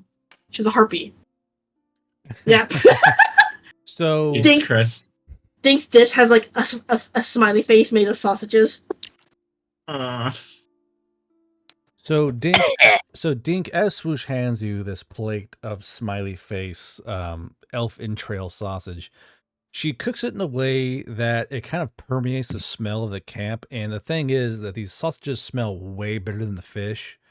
So like Sozi and Mon and Oskit, please give me brain power saves. I don't care how good it smells, I'm not eating it. Brain power. I mean, I'll roll it, but I'm still not eating it. Who's that? Is that Oskit? So Mon is definitely not eating it. He's like, Yeah, He's like, no. Oh, so now is low one where they don't eat it, and high ones are they do want to eat it. Yeah, so Okay. so Mon's like, Oskit, you're like, I'll have my fish. But Sozi, Sharklet, the smell of this sausage is really enticing. You know exactly what's in it. Sharklet knows that the sausage is made of humanoid meat and humanoid intestines. However, it smells super good, Sozi. Yeah, I have no qualms with eating it. God. Do geese also eat that sort of stuff? Can I feed a bit to the goose? Of course you can. Is that acceptable? Yeah. Before you take a bite, I'm gonna say, Sozi, what are you doing? Eating. What does it look like? That was the dude that was driving the cart. You are aware of this. And? That is a taboo. The grease makes it better. I know it's not for harpies. The grease makes it better. Smile. Ugh. If you eat that, I'm gonna look at you different. So Sozi, you already look at me differently. Yeah. Don't lie. You can't look at me in a less positive light. That's impossible. No, it's possible. How? As crazy as you are, I do actually hold some high regard for you. You know, just on the basis of you saying that, I'm now curious, so I'm going to eat it, and I'm going to enjoy it. And I'm going to stare at you as I do so. I can just figure, like Sozi wiggling around the sausage in the air while she's, like, admonishing Mom. Just, like, waving it around. Oh. So everyone does have, like, a +2 for the next 12 hours. Yeah, so everyone has a +2, but Sozi, you enjoy a most delectable harpy sausage. It has a slightly gamey taste due to the fact that it was a person at one time, but you can kind of see why harpies like eating people. Yeah, it's pretty tasty. It is. So, Dink and Swoosh, what do you guys think of Sozi eating your fellow humanoid harpy sausage? She's just happy that another person gets to enjoy the food. Although when she sees Sozi feeding to the duck or the geese, she's like, "Oh, Swoosh understands. Holy One is fattening up the goose." Dink? Swear to God, I'm going to defend that goose with every single last bit I can. I swear, that goose is mine. He's going to get fucking fat. This goose is going to outlive us. I want to call him Sir Goosingworth, and I'm going to love him dearly. What were you saying, Darkside? Really, I said Dink wouldn't care either way. Okay. So you guys all enjoy your meal, and as Ikario levenly drew, the pet platoon grows. I will say one thing is that the goose pays no mind to Clara's little kid. He's like, meh, whatever, honk, you know. So in terms of transport, you know, Clara carries her star kit around in her bag. Sozi, you gonna let the goose walk beside you? Do you want to put it, like, how do you want to transport this goose? I'm just going to carry it above my head. all the time? Gonna sit on your head? Yeah, all the time. I'm going to have his little feet and do a little, like, walkie thing on the air. Yeah, so Sosie's just really happy about that. So, I'm happy thinking about it. Sosie's happy about it. So anytime you're transporting this goose above your head, you can actually hear it's like click, click, click, click, click. It's little like orange feet walking with you back and forth. You know, despite the fact the goose is being held aloft, it still wants to feel like it's going somewhere. So it's walking above you as you're holding it aloft. And you guys set back on the trail after your nice little lunch and gear acquisition, I guess. A goose is riding on top of Sosie's head while she's riding a horse. Yeah. True. So Sosie's on a horse holding aloft a goose. Honestly, that's pretty fucking kino. Now, Sosie, you have 0 brawn. This is a goose. Give me a brawn check as you're like holding this goose above you. Oh, I'm so fucked. I'm saying, how strong is your neck? Oh, yo. So I guess being fortified by the will of holding the goose aloft, you're like, just no, my child shall not touch the ground along this way. And you're just holding this goose up. And you guys arrive towards the first proper ring of the ruins of Farwa. Now, in terms of scale of what these buildings look like like the early stages of the World War II campaign of when the U.S. was going into Germany, where the buildings are still standing, but they're kind of like hollow shells. You can tell where windows were and some glass remains, but it's quite clear that these are ruined buildings. Nothing's really inside these buildings. You can see that old street signs written on in high fay. You can see where old skeletal remains of awnings were, but it's quite clear that these are in fact ruins. But these ruins are partially occupied. These are where people coming and going from the established ring is. In terms of background, all of you would know this, mind you, but this previous ring was the previous hunting grounds. This is where people were going through and looking for artifacts. And more or less in the huge circle of this ring, it was all kind of picked clean. Now, this is kind of the, I wouldn't say rest and leisure side, but simply the less dangerous side of the ruins of Farwa. And there are established little camps here in a way. People are either camping in the buildings. You can see where some entrepreneurs have kind of fixed up the old ruins and turned them into restaurants or inns to the best of their ability. They are nowhere near proper, but it's better than being out with nothing in the rain in your tent. There is one odd thing that all of you see. There is a little tiny roadside shack, and its banner is quite hard to miss. It's a bright yellow banner, but it's filled with these words that none of you can really understand. But this is what the color and words and the font look like. I'll put it in your chat right here. Now, oh my god. Now, as you guys kind of rock up to this place, there appears to be a very grumpy looking cook behind a giant iron cast top. And he's smoking an actual cigarette. He has a little paper hat on and an apron. And it appears to be making waffles and bacon and eggs. But you guys see another sign on the side that says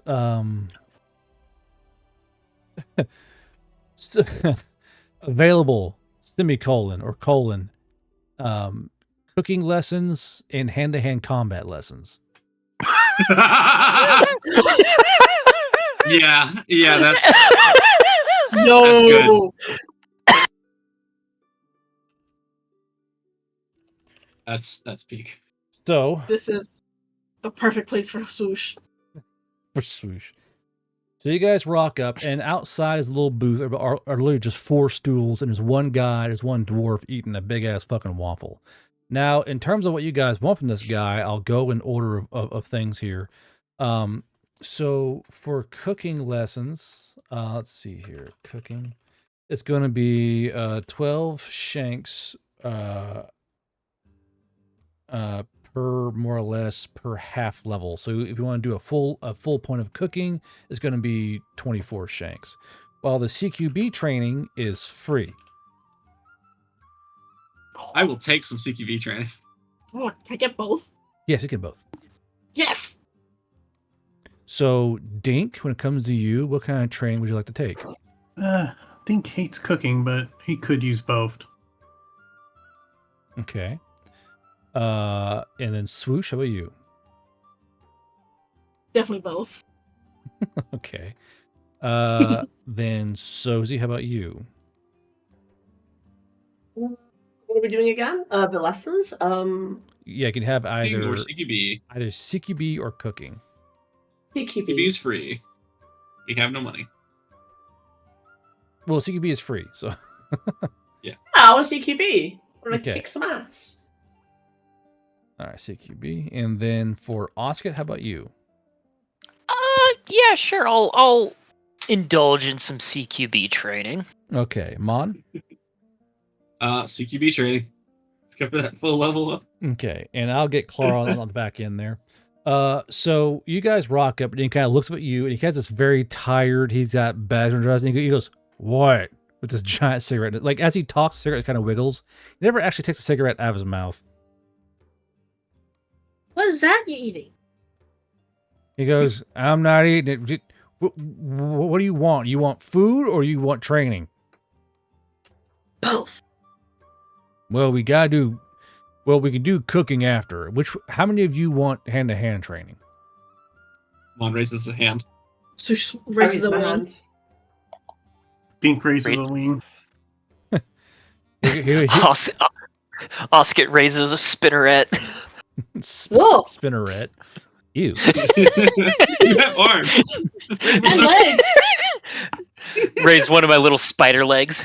Okay. So the guy goes, "Okay," and he takes off his apron, takes off his shirt, puts back on his apron, and you guys realize this guy is absolutely terrifyingly ripped. This is a more or less a slightly retired guard or a irregular regular who specialized in melee combat but found a love for waffles along the way, you know. Yeah. And he goes, you can see him kind of roll his shoulders back, and you can hear his muscles crackling as he goes, "All right, which one of you's first?" Like cigarette still in his mouth.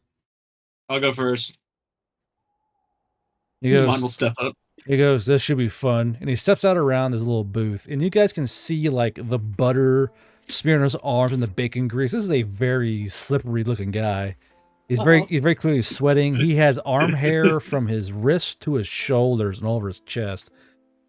And he's like leaking. He's like, there's the cigarette ash is flittering down onto his body hair. He gives so little fucks.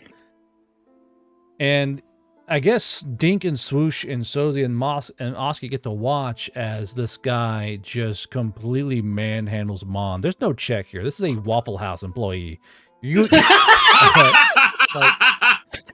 Like this guy lives and breathes Waffle House and knows of the tale. Like Mon goes, "Okay," and he get to a proper fight, and he just full on tackles you. Not only does he do that, but he actually does a running jump tackle that takes you by surprise, and he literally just pile drives you to the ground. Mind you, this is the middle of the road. There's no ring here. There's no lessons. You guys are in the road getting taught. People are like, "Oh, there he goes again." And you watch as the dwarf goes, "Oh, hey," the dwarf kind of swivels around on his chair, and he's watching Mon get manhandled while eating his waffle, mind you. All right, now I'm gonna make another check. Okay.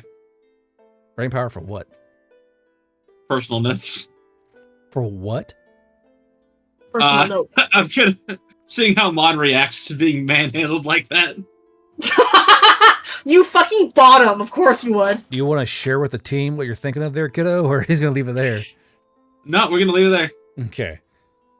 So you guys watch as he teaches Mon how to fight dirty.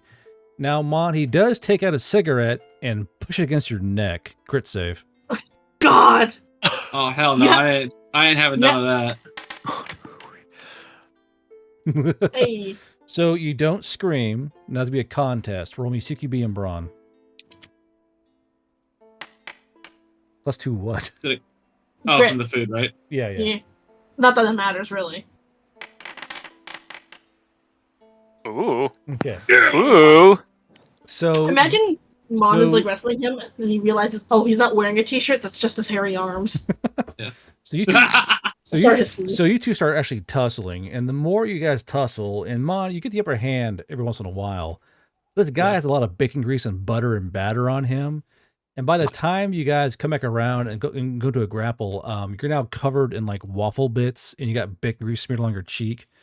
It'll be another roll here, but you have disadvantage now. I'm just gonna. I will scream out. No cigarette marks.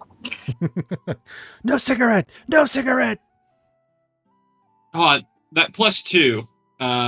Is that for just one roll or Next 12 hours. +2 for next 12 hours? Mm-hmm. To everything? That's only or- for grit. Sorry. Oh, for grit. Okay. So I still won that last roll, but.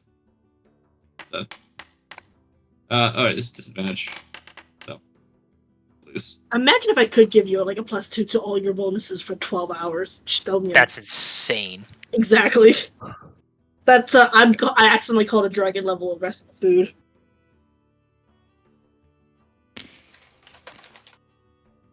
One second here. Oh, that second one. I've run. Whatever. Still lost.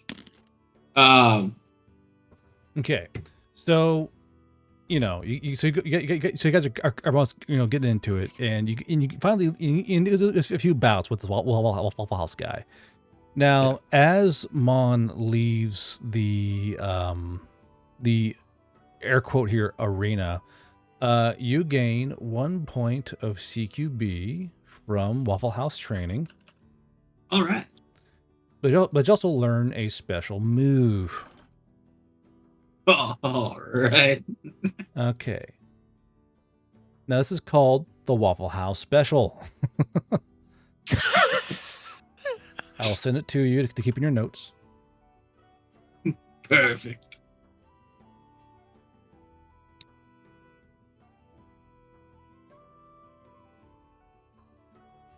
All right. Okay, so who is next up here? Swoosh hops up because she's just like, my turn. Swoosh's turn. Swoosh hops up. So Swoosh, you are what, like 4'1"? She's small. This guy's like 6'2". Just 2 feet of fucking difference.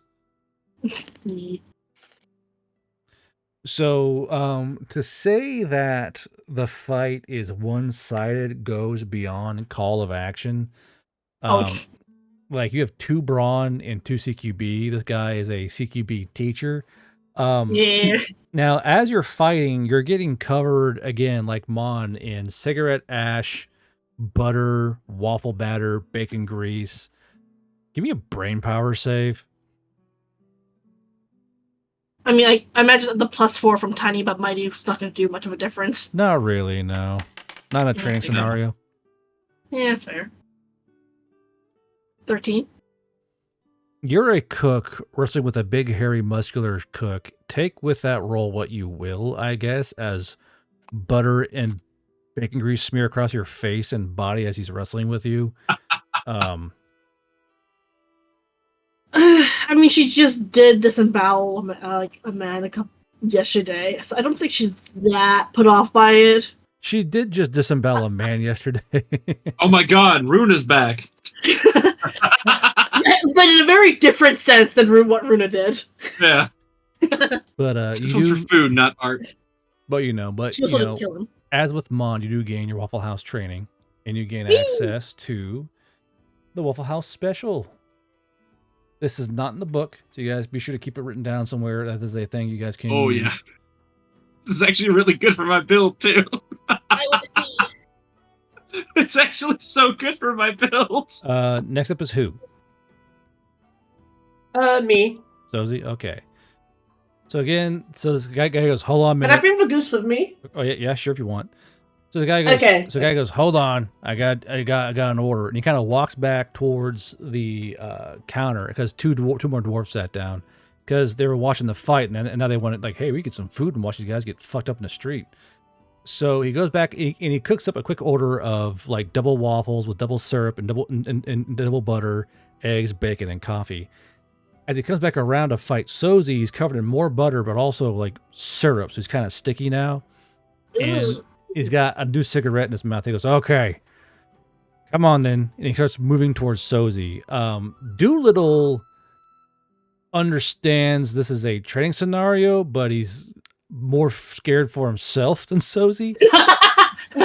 So as Sozi, you see this giant man walking towards you, Doodle kind of goes, you hear a little slap, slap, slap, slap, and Doodle's walking backwards away from Sozi like, "You got this, bro. You got this."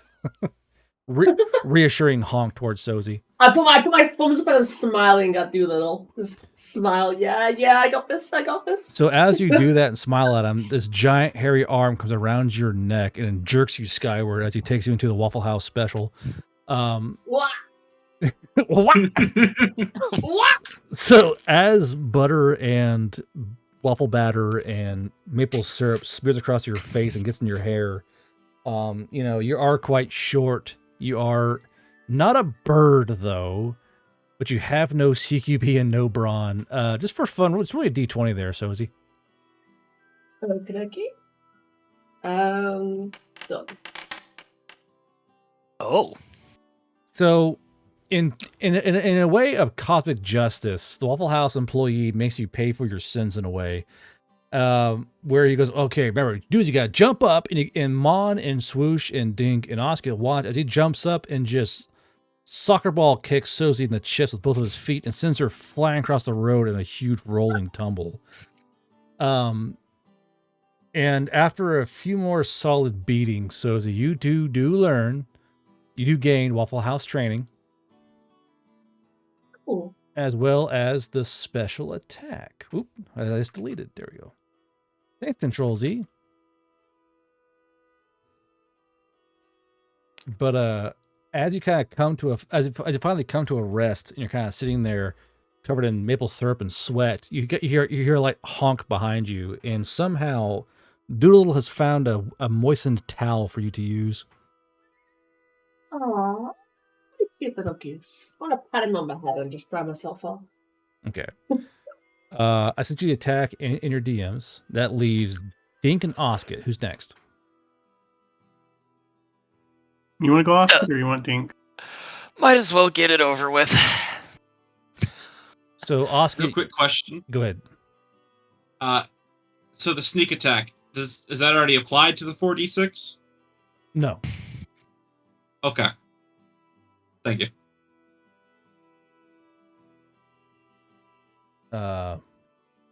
Basically, instead of like being like a kick attack could be like 1d4, it's now 4d6. Gotcha. Because this is incredibly synergistic with me. So Oh yeah. it's just let's just roll this real quick, and then let's see the damage.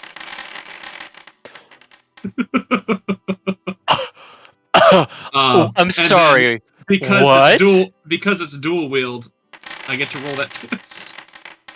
I'm sorry. What?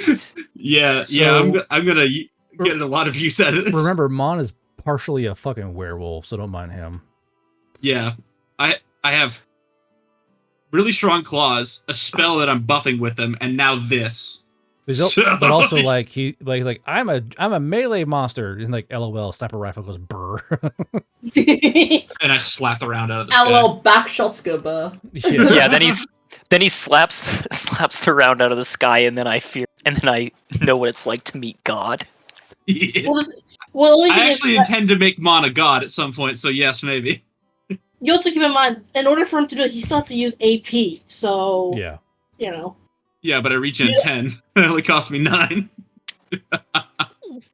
What the fuck? Don't worry.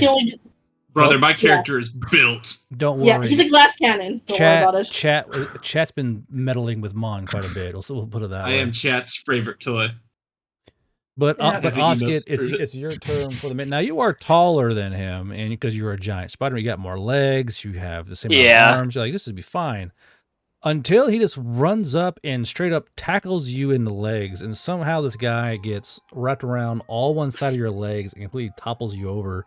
Roll me CQB and brawn, Osket. Awesome.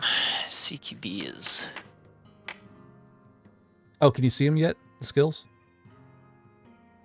CQB. Oh, yes, I can. Yay! Brawn bonus. Boom. Okay. That's better than I anticipated. So you do your best, but this guy is wearing only an apron, and he the only kind of rage that a Waffle House employee can have. Unfortunately, during your bout, he gets wrapped around your upper person torso, and you're like face first in man chest, and like it's sweaty. There's even more butter there somehow. He keeps like giving you like wet willies. It's very awkward as he's trying to teach you how to do things. But he's also kind of fucking with you the entire time as well. But after a little bit of while, you do gain the Waffle House training. Oh boy. And a special attack. The Waffle House special. It's so good. I'm braced. I'm bracing myself. I don't think I'm ready. That must be made, mind you. All right, I'll tweak it. Yeah, and of course I'll probably balance that after because it made up on the spot, and that leaves Dink. Dink, how do you want? That's incredible. Dink is a small Cray Harpy performer wearing, honestly, clothing as bad as Mon is at this point. Like, yeah. Oh yeah, because you've seen what he actually looks like. Yeah, and seeing that they're gonna get dirty, he'd be wearing less. He'd take his shirt off. Like he's not gonna get his good shirt dirty. There's just this half-naked Cray Harpy. Like, all right. His shirt and scarf. So I'll paraphrase in that by the time Dink comes out of the melee with the Waffle House employee, your hair is sticking at awkward angles. There's butter and syrup and waffle bits in your hair. Somehow he smeared your face. It looks like you have a bad breakup because he like smeared your facial makeup down towards your chin. And along the way, you got a little bit of cigarette ash in your eye, but you managed to come away with the learnings of the Waffle House training, as well as the Waffle House special. And thankfully, your sister bought a comb, so she might be able to go ahead and fix your fucked up hair before I guess she gets settled in, I guess. Mm-hmm. Now, in terms of cooking, who won the cooking training? That was Swoosh, right? And Dink, I think? And Dink. Dink will take it. Swoosh and Dink. All right. Now, do you guys want a full point of training? Because that'd be 20, I believe I said 20... 12 shanks per half. So Yeah. So 24 shanks total. Can I get 2 points? I was going to say... Or am I only able to get 1 point? Well, 2 points would be... 24 in total, plus the 12 from... No, remember, it's 0.5. 48 for 2 points. Yeah. Sorry, 48. There 48 yeah, shanks. 48. Plus the 12 would be 60... No. 50? Yeah, 50. Plus 12? 12 what? Stinks. No. So it's 12. So it's 12 SP per half a point. So you want 2 points. It'll be 48 SP total. Yeah, 40. Okay, 48 on 48 for Swoosh, and then Dink's got his own. Oh yeah. Okay. Okay. So subtract your 48 shanks from the your money bag there, cooking and 13. brewing. So that's what? Oh, that's. So that's just 3 gilded pieces then. Yeah. No, gilders are 13 shanks. Yeah, but more or less, you got to use all shanks, or you convert the shanks into guilders and subtract that instead. God damn! I did 48 divided by 3. That's why I was like, what the fuck? Yeah, it should be 13, I believe. Yeah, 13 shanks to a gilder. So 3 gilders, 9 shanks. Thank you. It's like, god damn it, math. And then for Dink, you wanted how many? Just the one. Just the one? All right. Yeah. That'll be 24 shanks for you. Yeah, I took it out. Brewing. And I'll give you guys the waffle recipe here in a minute. Keep in mind that the waffle recipe is going to increase CQB and give an entity hatred because it's the Waffle House waffles. Are Waffle House waffles bad? It's a play. No, on hatred's yeah. So hatred makes someone attack an entity better, and it's a play on the. It's a play on that. They make the waffles they just pure rage at Waffle House. You know. Gotcha. Okay. It's a joke. hatred's like a +3. It's a joke, Canadian. God. I don't get it. Is it like a Tim Hortons? She asked. What's this Waffle House, eh? All right. So yeah, like the Waffle House is IHOP. That's what it. It's no. It's IHOP, but if it was in like a UFC fight ring. Yeah. Now drag over cooking and brewing onto your sheet there, Dink. There you go. And then I'll ask Clara when she gets back from all the stuff that she's got to deal with. But yeah, so you guys do all that. Now, you guys, it takes a few hours, about 3 or 4 hours to learn all the stuff. You know, Sozi and Osket are kind of recovering from, and Mon recovering from getting manhandled by this giant fucking Waffle House employee as he teaches Swoosh and Dink how to make waffles. You know. But at that point, you guys are kind of about a day and a half away, 2 days away from the proper ring, from the ruins of Farwa. Is there anything you guys want to do or find in the inhabited portion of these ruins? I assume we can't find the Veil Riders. The Veil Riders don't really have a presence here in the ruins of Farwa. This is purely a mercenary adventuring group type area, not really a military presence. Okay. Now, would all of these mercenaries be ones that were here sent on the expedition by the Veil?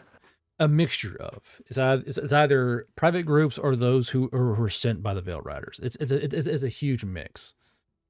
Okay.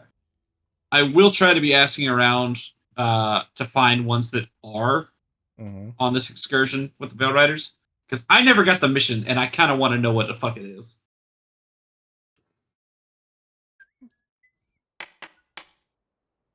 Okay.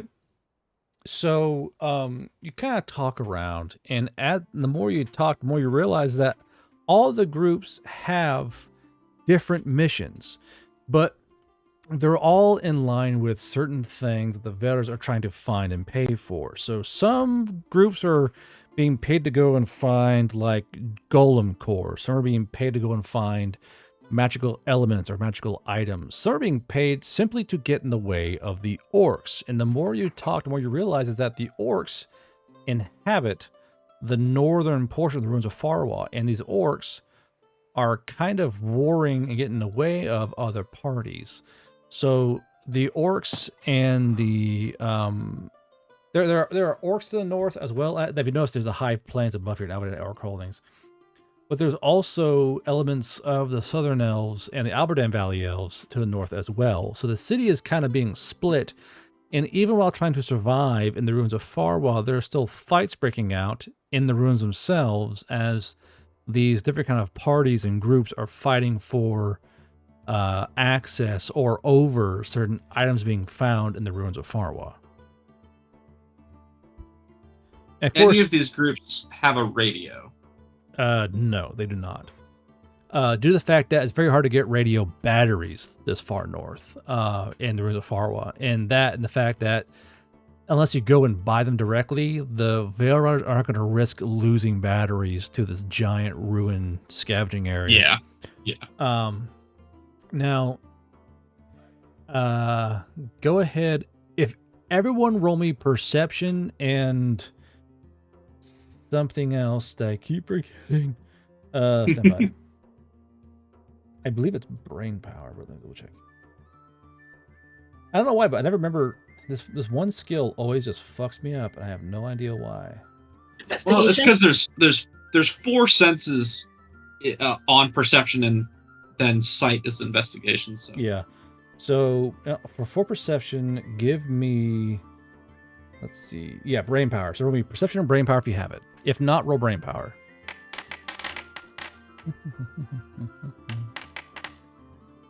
yes. 22, 16, 16. Are there any animal trainers here? Animal trainers, yeah, in a sense. Horse trainers. They're definitely horse trainers. Yeah, there's a lot of horse traders here. There's actually a lot of horses here for folks going back and forth. You know, a lot of guys will arrive, sell their horse, work, and then buy a new horse and leave. So there's a lot. Why?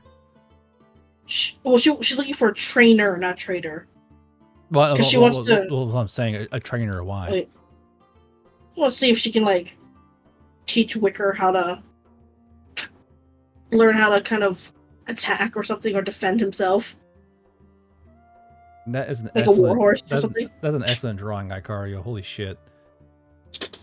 You will be molded like the waffles. That's a drawing. So you wanted the horse to be trained to do what exactly? Like kind of like a war horse, kind of like being able to respond if enemies come forth. Like learn how to stomp their skulls or something. Yeah, you definitely be trained here. It's gonna take a while though. It'd be like a couple of weeks till even remotely in line, because you can't really teach that quickly. You gotta teach them over a set course of weeks. Okay. Well, she's just looking for now, and then like if, well, there's no reason at the moment for her, Dink, or the group to really go in all the way in right now. At least as far as she knows. Yeah. So you want to hold off or wait? I'm gonna hold off for now until she hears otherwise from the group. Okay. So I asked Swoosh there, Dink, anything you want to do in the area? And Sozi, you still owe me a perception and brain power, please. I mean, perception and brain power. Dink, go ahead.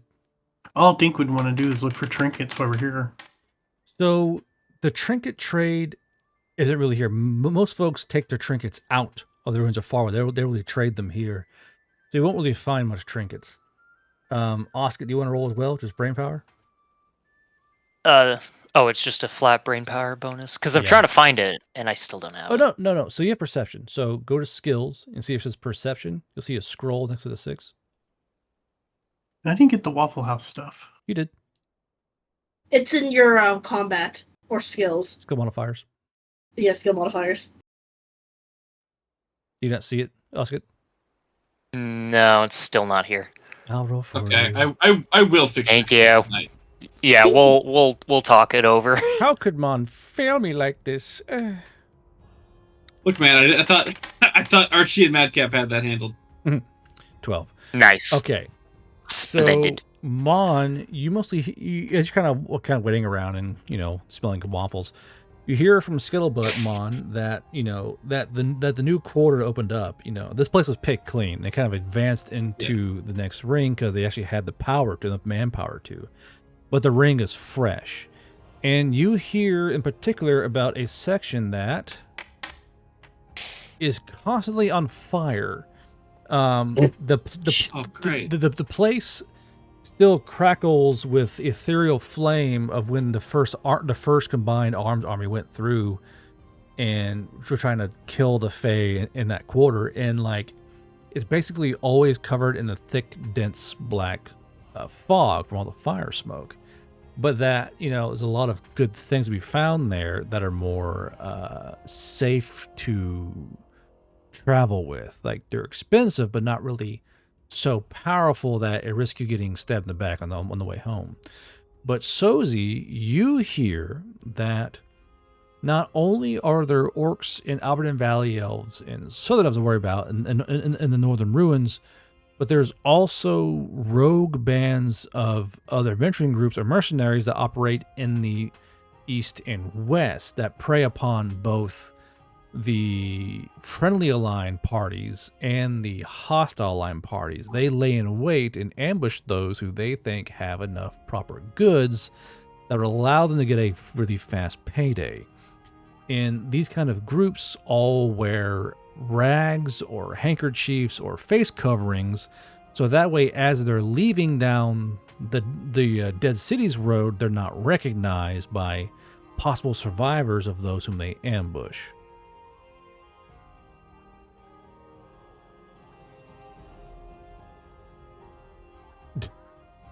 Jesus Christ. The loose goose. I'm a little bit sad that there wasn't a scuffle between the goose and Swoosh. Just a little bit. I'm sure it's going to happen eventually. All right.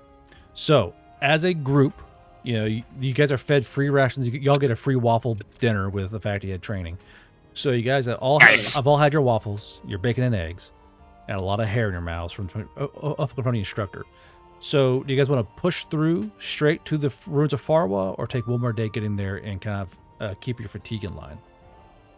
You were kind of cutting out there. Itch. Hold on. Okay, there we go. Okay, bitrate's up. I'm sure this is gonna be an awful recording.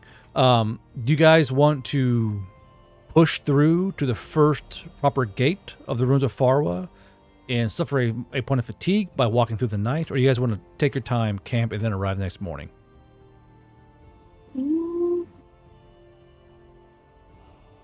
Well, Swoosh doesn't see a need to rush it. Yeah, and if this place is, kind of a dangerous free-for-all zone, it would be very beneficial for us to be fully rested. Okay. Yeah. That's my two clip pieces worth. Nice reference. I like it. All right.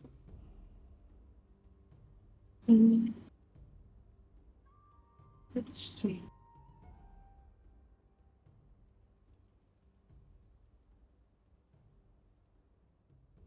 Oh, what the fuck? The fact that we got free waffles means one meal each. Yep. Why are we wrong? What? My token, the character sheet that's attached to my token, it does not reflect the ones that I have on. So you got so you got to delete the old token and drag a new one on. It's all. Okay. Yeah. Okay, so you guys camp out, and the next day you guys arrive. Mind you, it's going to make things kind of move around time frame wise. Timeline. There we go. What? Boop.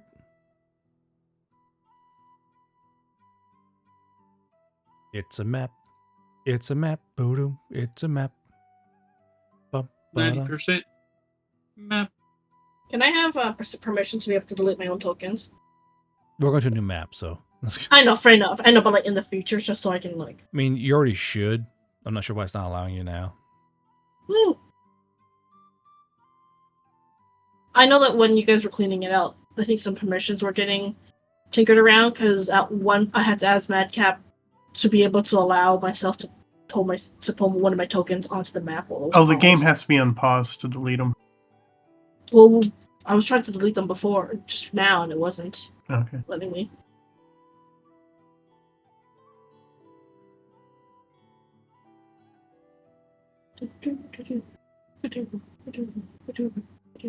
It's a pretty large map. Just give it a second.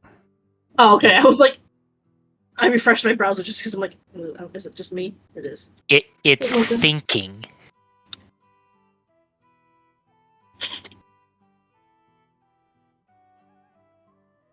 It went from 98% to 92%. Sweet. Nice. So, chat, how you doing? Doing good? There we go. Oh, there we go. Right. Cool. So, you guys arrive at the safe zone gate. So, more or less, at this point, this is the safe zone gate is more or less the inhabited area of this ring of the ruins. And this is an ancient Fey citadel wall. That's, it still looks good in terms of a wall that's, thousands of years old. And more or less was used to stay to whoa, dude. Relax. It was used to kind of bear the test of time. And you guys, I'm gonna get I need to do something. I'm gonna pick one of you guys for like the token person. Let's see here. Let's use Dink. Yeah.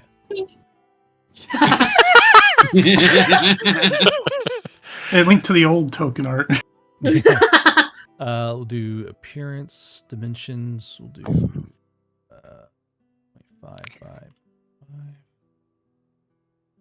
So you guys are kind of in the safe zone area. So we'll move grid to grid, and you guys can kind of choose the buildings you want to go, because you see there's a lot of buildings here. Now, you guys waited a day, so I got to change the safety levels here, so stand by. So on the low end, going to be no change. On the well-picked quarter, going to be a change. The burnt quarter, no change. The safety, the difficult quarter, no change. The old pond, no change. Carol's Folly, no change. The Unrelenting Garrison, no change. The left wing, no change. The right. Now you all see the scale of this place, more or less. Yeah. Yeah, I'm just confused with Area. what the dices mean. Don't worry about it. All right. Don't worry about it. You'll figure it out when we go somewhere that's not safe. The Razor's Edge, change. The Kept Keep, no change. Everlasting Quarter, positive change. A lot of high rolls. The Colleague, the colleges, But no change. Paul also means that Or those positive, places positive have been change, the entry. picked as well. Okay, so you guys kind of look on the map here, because there are maps of this place kind of around the quarters here. So this place is pretty hustling and bustling as far as an area is. There are lots of people here, lots of parties, lots of groups. But what really changes is that everything here is kind of based in tents, where there aren't really any permanent buildings. If there are permanent buildings, they're set into these ancient Fey buildings. You can tell that no one really trusts the buildings. Everyone kind of looks around with wary eyes at wherever they are. That's due to the fact that, these are ancient Fey ruins. This is the home of the enemy, and this is a huge part of this part of the ring. Mind you, this keep down here, this is not the main keep. So even from here at the wall, you guys can tell way, way, way, way deeper down are more and more taller and taller buildings. You guys can see a giant tower metropolis further in towards the center of the ruins of Farwa. You guys are merely in like the poor boy sector, where a small college is and a smaller keep, south, north. So where you guys are, it may seem large, but this is merely the prelude and merely one giant part of the main city. So picture, if you will, if you guys are standing right here at this gate beyond it. Yeah. As you guys look at the kept keep, you guys can see beyond it even taller buildings, even grander buildings, more and more palace-like homes and hundreds of towers. This is only a small part of Farwa. You guys are only in the next habitable ring where these gathering parties can go in and more or less dungeon delve in these ruins.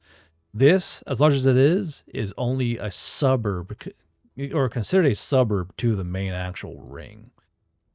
So, when it comes to here, as you guys look beyond the walls here, all along here, these are all more or less a tent town. And some of the bigger buildings there have been kind of renovated to be like guild buildings. Like there's like the Adventurer Guild is here, the Mercenary Guild is here. And more or less, you find a place to put down your tent. And when you do that, you go to the main register, which is right here, big blue building right here. This is where you go and say, hey, we are here. We arrived at this time, and our place is over on this side of the area here. So amongst yourselves, you guys need to figure out where you want to go and put your camp. Can we have separate camps? Or do we have to be together? You guys can I would not recommend. I know. I'm asking just to know if it's a possibility. Not that I want to. It is a possibility. Yes, if you want to do that, do it that way. I will not stop you. I say with a wink, like a jaunty wink. But with the party, guys, come on. Swoosh looks at Dink. It all depends on what you guys want to do. Brother, should we follow? Dink doesn't think Dink has a choice. Dink always has a choice. Yes. Harpies follow. Okay. Okay. So, is everyone in agreement in staying together then, besides these two harpies? No, the harpies are going to go with the group. Okay, well, does anyone else want to be on their own? Fair. Sorry. I definitely think it would be better for us to stick together. I mean, I would like to think we trust each other more than any other randos. He said, hopefully. He said very hope. The horny rose. Oh boy, I wonder. It's an N. Good lord. Just an in? Just an N. Okay. Not once Bond gets there. Hey. I mean, let's be realistic. These are adventurers. I could make a fucking bank load off of this. Okay, so where do you guys do with your camp then? Because the only source of fresh water is actually in towards town. It's like, if you want fresh water, you got to travel down towards the Blood Square or the temple area, or try and go down to this area right here and dig for water.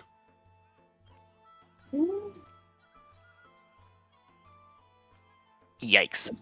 Oh, there's the park quarter. Oh, I should say every square is an hour of walking. Lovely. Makes sense. Maybe, Even on horse? maybe we should ask if No, there's like- any known safe area. Like on foot, you know. Okay. Walking pace, yeah.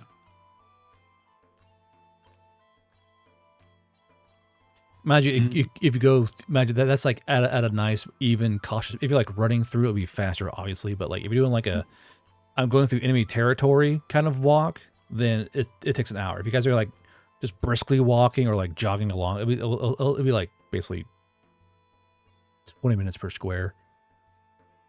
This is how brave or dumb you are. Wiki pace.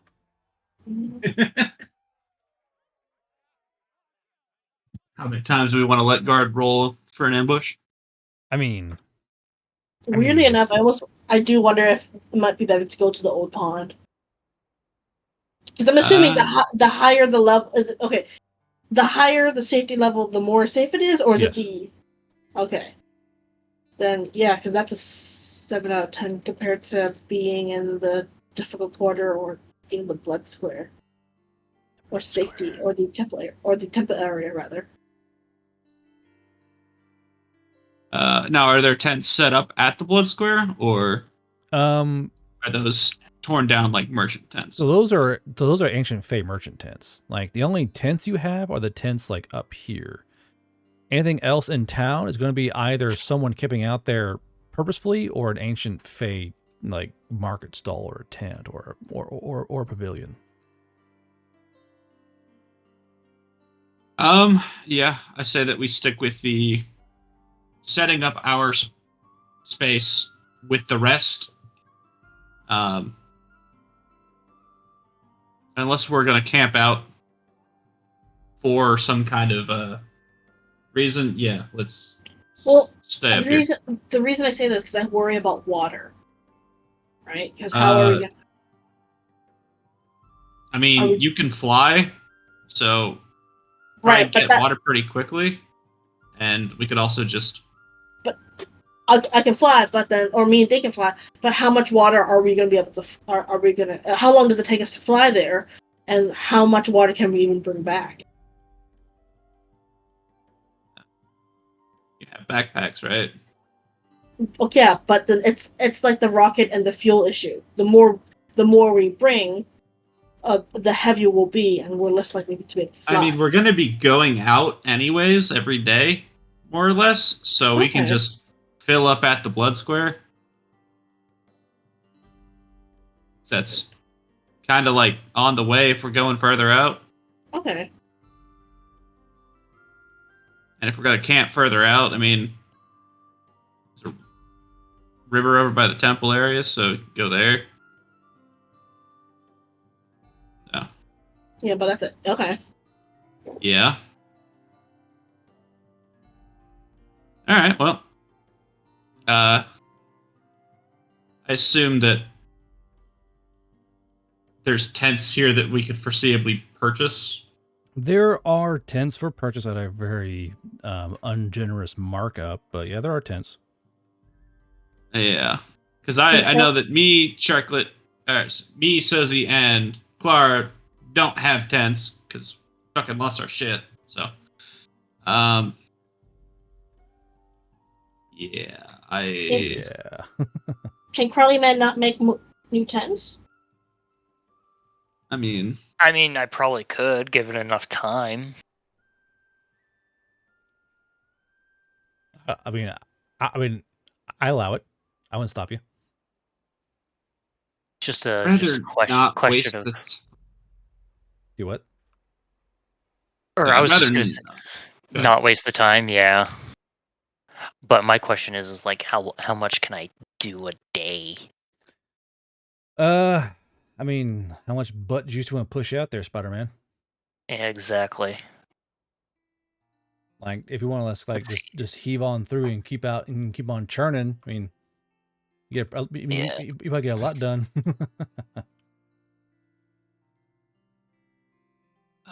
So it says that I can make on-the-fly repairs to cloth-like clothing and can also weave spider silk clothes 3 times per week. So doesn't seem like a whole lot. And not very quickly either. I mean, a tent's pretty big, so yeah. So when it comes to tents, I mean, there are people that harken basically survival gear over kind of all over the place there. So when y'all want to get a big tent you can share or your own individual tents? I mean, it's probably more economical to just get one big tent at this point. So, Let's see here. I mean, Mon's still got a fair little bit of stuff on him that he could barter with. I've got Tachanki's Makarov, for example. You can barter with. Why don't you find yourself a client? Yeah, whore. I mean, I could, yeah. Why don't you just do your job there? Well, I'm just thinking, like, if he does, he'll probably make at least enough to buy a tent from within a night. Yeah. Kind of gay, bro. Because there are not a lot of female adventurers and mercenaries here. It's mostly male. He fucking took a squad of orcs. I don't think Mon has any issues with taking dick or eating dick at this point. Wow. Okay. So aggressive, Jesus Christ. You're pissing yours. It's just weird. It's just weird that you pull out the gay card when it's just like he like took an orc squad up his ass. Yeah, it was gay then too. Yeah, it was extremely homosexual. Yes. It was extremely gay. So I made a lot of money. As you guys look around, a tent big enough to fit all of you is going to cost you about 12 guilders. Huh. Oh, that's it. Mine is right. Mon does have the dress. Yeah, I do have the dress. Mind you, that's 12 guilders for just a tent, not a ground covering, not bags, not pillows. Yeah, how much blankets. for all of that? Oh, for all of that? Someone asked that. Yeah. Let's see, gotta re-roll the upcharge here. Yeah. Not too bad then. Let's see here. For all of you? Yeah, okay. Or at least big enough for Mon, Suzy, and Clara, because those the other 3 have tents. So yeah. Gonna cost you about 61 guilders. All right. Well, Mon's gonna say, "I'll be right back." And as I dip around a corner, I'm gonna come back wearing the maid dress.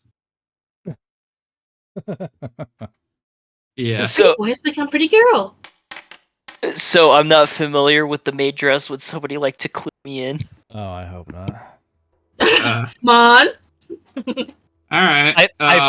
I've heard about the dress. I just don't know the full context. So Mon is now a woman. while wearing the maid outfit. Or don't forget to roll your. Don't forget to roll I your just rolled teaching it ass. for 5. Okay. So Flat. You flat. you know what? I'll take it off, put it back on. We'll retry. So hold on. So as you take a retry, Matthew, your character watches as flesh literally flops and slaps to the ground as Mon sheds the gender. Oh! There's a Vahuha Yeah. laying on the cobblestones below, below Mon. Oh, that too? I Yeah. thought it was just the tits and No, ass. no. Oh God. No, the whole thing falls away. That is evil magic. I just kind of stare at it, then I look back up at Mon, then look back at the mess. I And then punt just- all of it off into the distance. You what? I punt all of it. Oh. Yeah. Hold on. Hold on. This ain't going away for free. You know that. I know. Give me throwing and ballistics.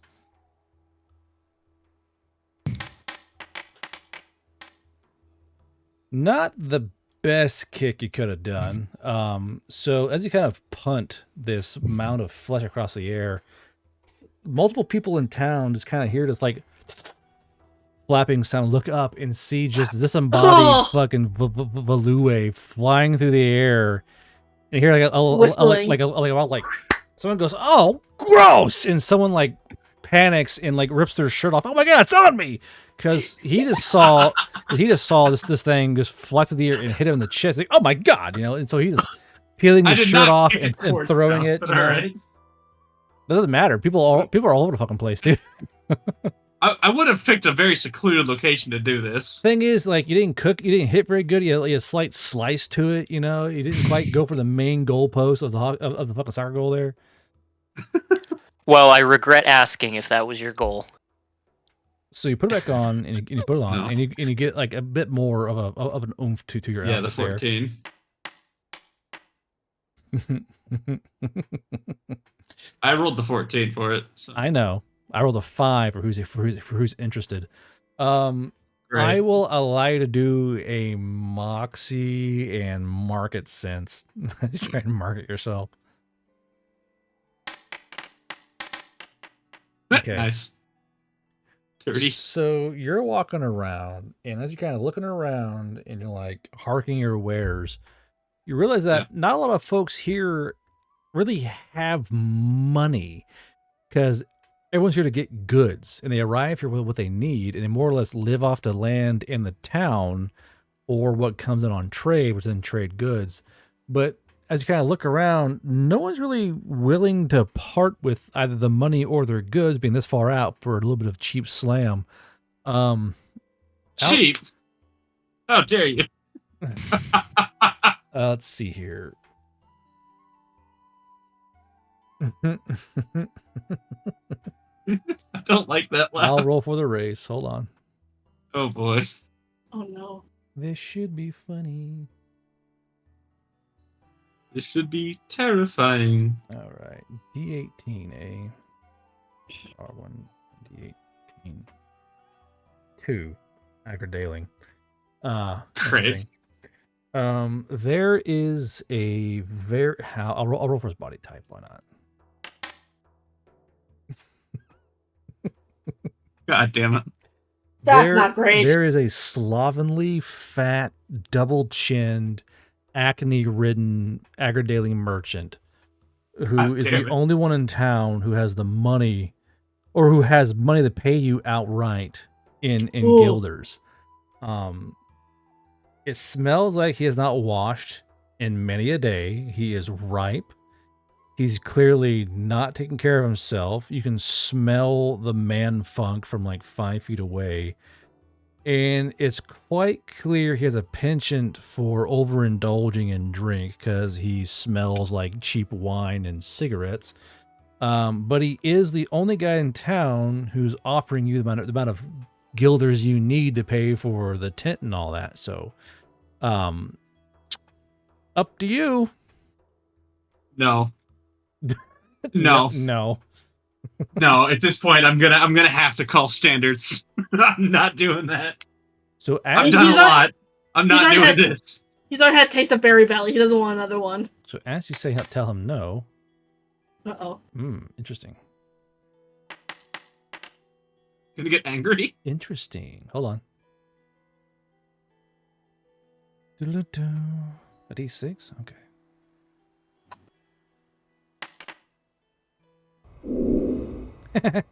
Okay. Hold on.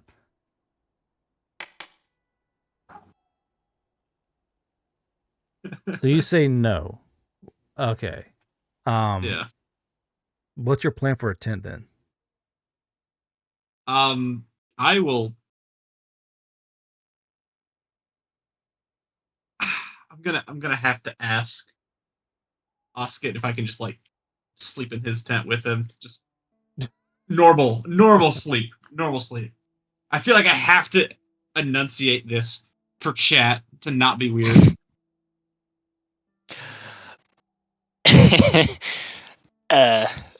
I mean, I was willing to put in to help finance the tent, but shh. Look, this is just until we find enough shit that I can sell to buy our. I just picture the image of like the spider and his pet frog in his den.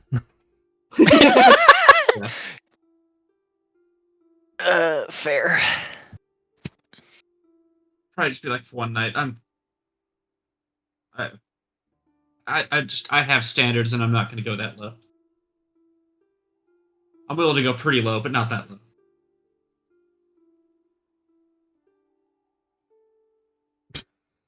But not that low.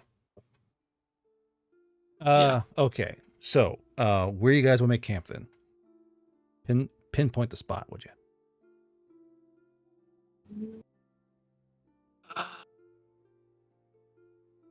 What's the swaddled pick? Those are all inns. Oh, okay. I would like mine Maybe? to be, I think, right here, personally. Right there? Yeah. He kind of nestled up against the wall. Okay. So those big walls are basically sound. You know, like on highways, there are giant sound walls that cancel the noise of traffic. Mm-hmm. Those basically what those are. They're designed to keep the. They were designed to keep the noise of all the road traffic off from getting into that particular quarter. So that big wall there is kind of a giant wooden sound wall in a way. But you guys want to be along that wall right there. Is that agreed upon? Yeah, I think that'd be a good place. Okay. I don't have an argument. Suzy? The shark asleep? Mark, Hi. are you fine with us sleeping where the yellow marking is? Ooh, how exotic! Sure. Okay. We just better keep our hands off my geese. Yeah. I'm sure the stabby geese will be great security Keep for your us. hands off my goose. Is that a euphemism? No. You say that, but like goose have been used as guard dogs, like, or at least for chickens. They're really good at it because they're territorial and are nosy as hell. Interesting. Okay, so keep that little mark right. I'll actually put a little text block here. Boop, boop, boop. Party camp. Now, you guys more or less, you all sign in. Let the people more or less mark, hey, we're over here. We have this many people. You know, we're not dead. Don't take our things. You guys are more or less given free reign of what you guys want to do. So when it comes to your outings into town, I mean, where do you want to go first? Mind you, it's about nighttime now, so more or less it's kind of like, you know, everyone's kind of bedding down. They're kind of getting ready to go for the next delve. Some people are leaving, some more people are arriving.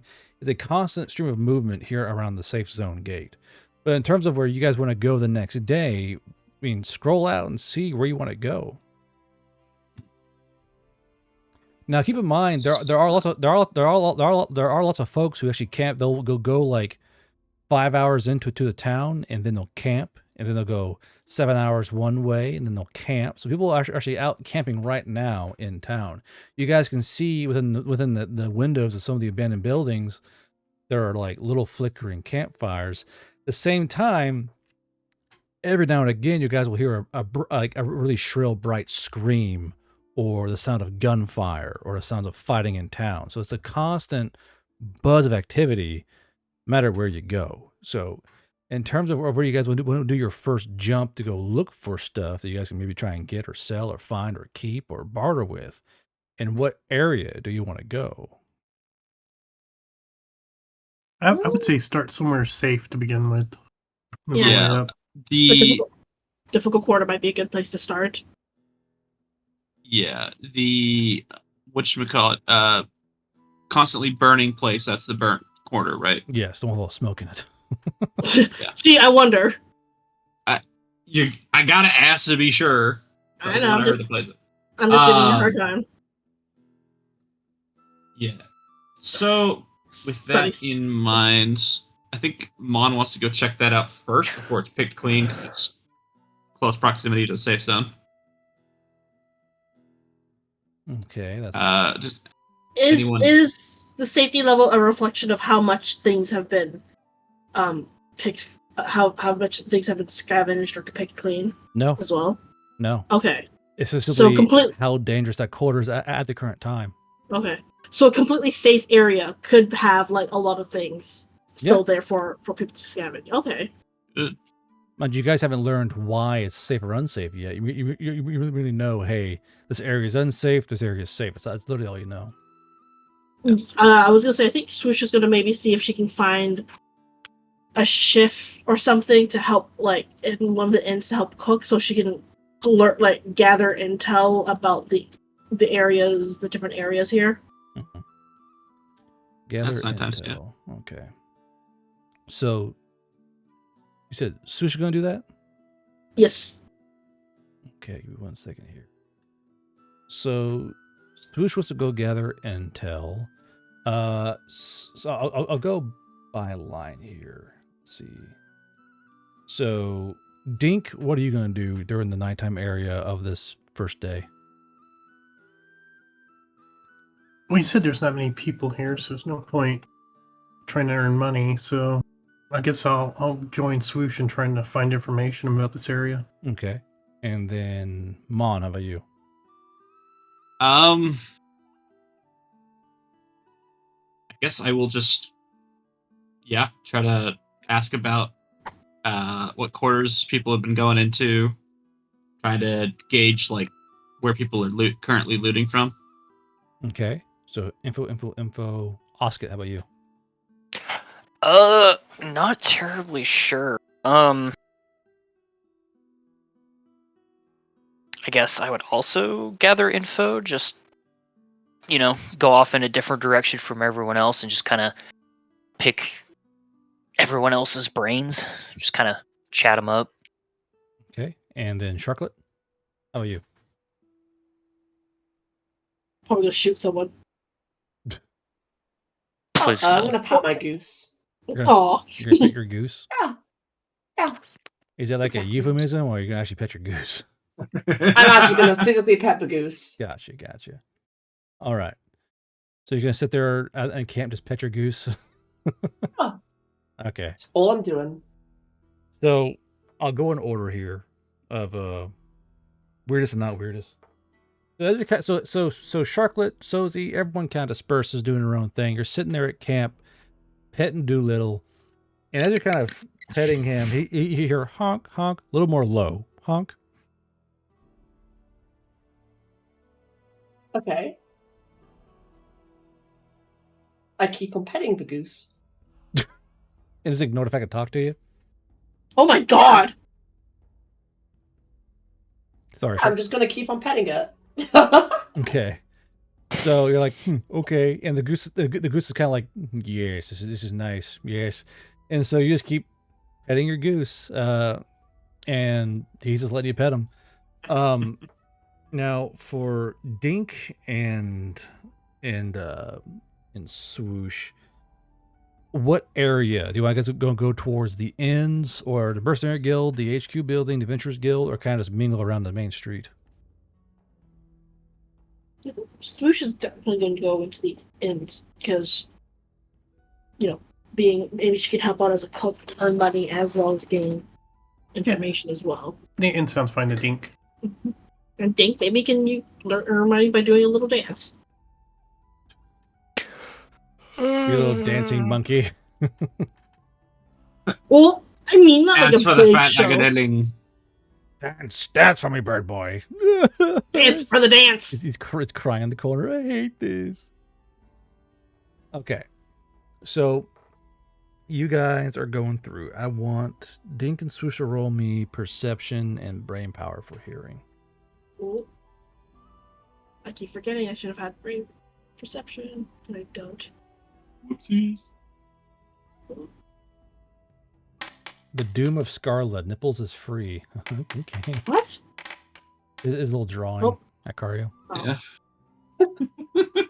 Ignore my second one. I meant 12 I and meant to roll 12. 12. Okay. So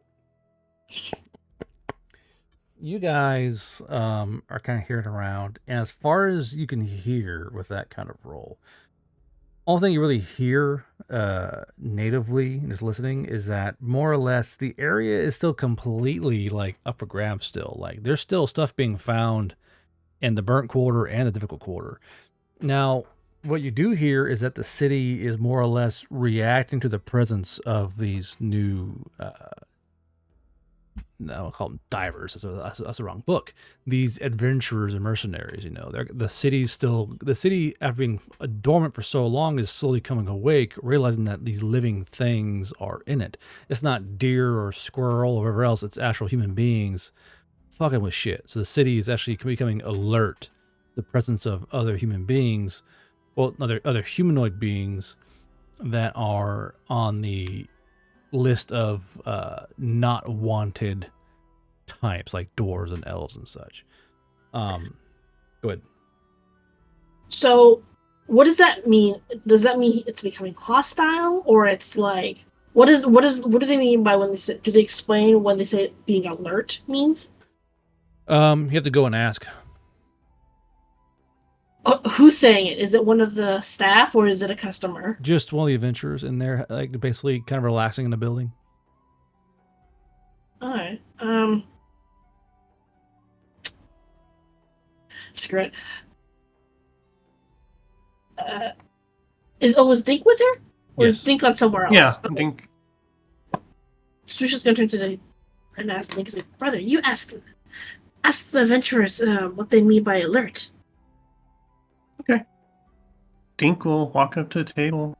Go. Dink overheard talk about city. What does venture mean by city being reacting? Dink, roll me Moxie and Persuasion if you have it. That you do. Yeah, Moxie Persuasion. Sorry. Yeah, Persuasion Moxie. That's the correct order of things to do here. Okay. So this Agardalian goes, you're rather short for a Raven Hobby, but what I mean is that more or less the city is becoming, I don't know, aware that something is in it now.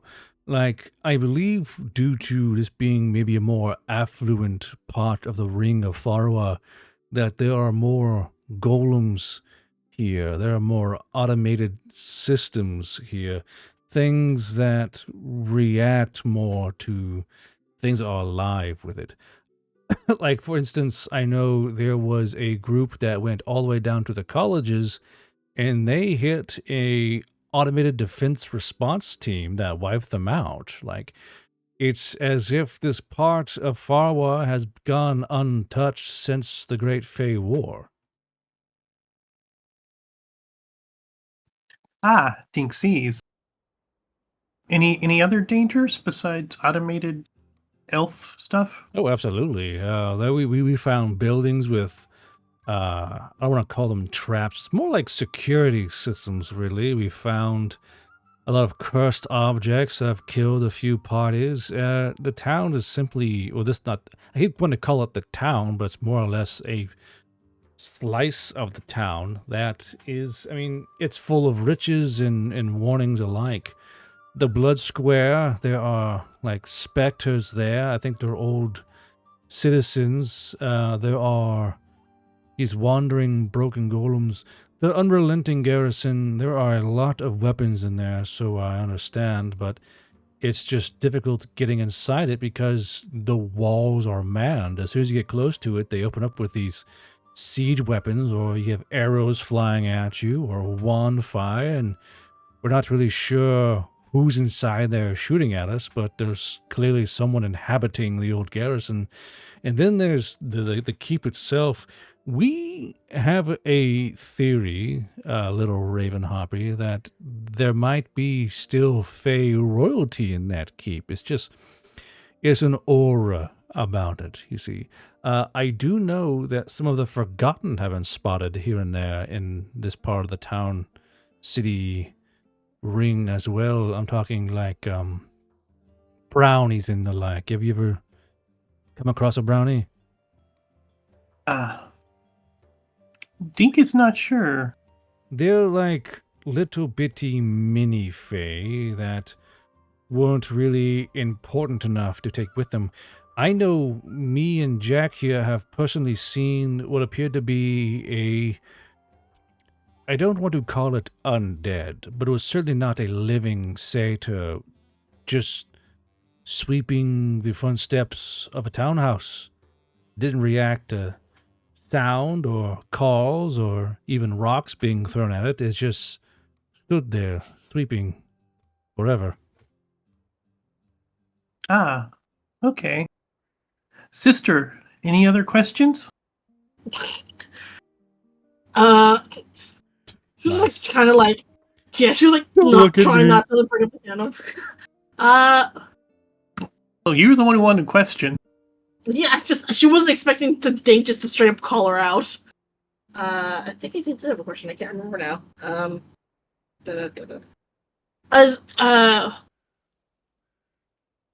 Does the city seem?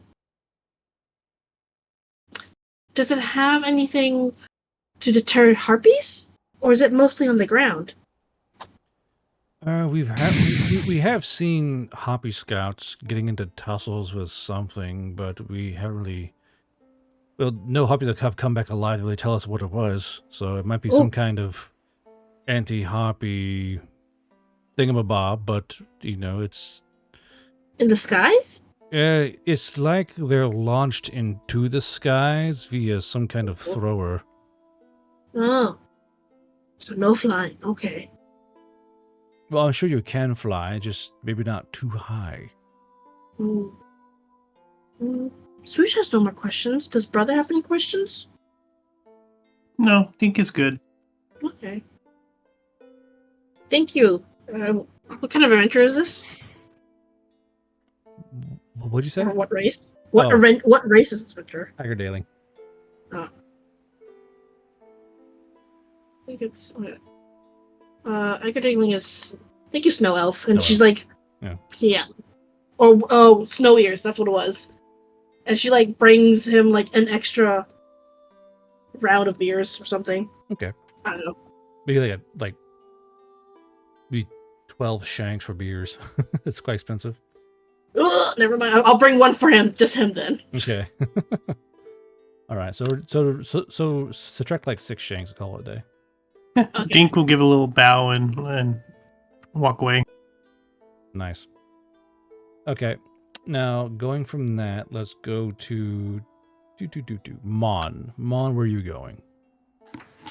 I'm gonna head to I'm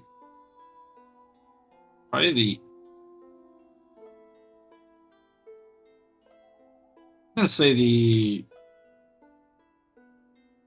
Swaddled Pig, I guess. Okay. Or not Swaddled Pig, the Horny Rose. Classic.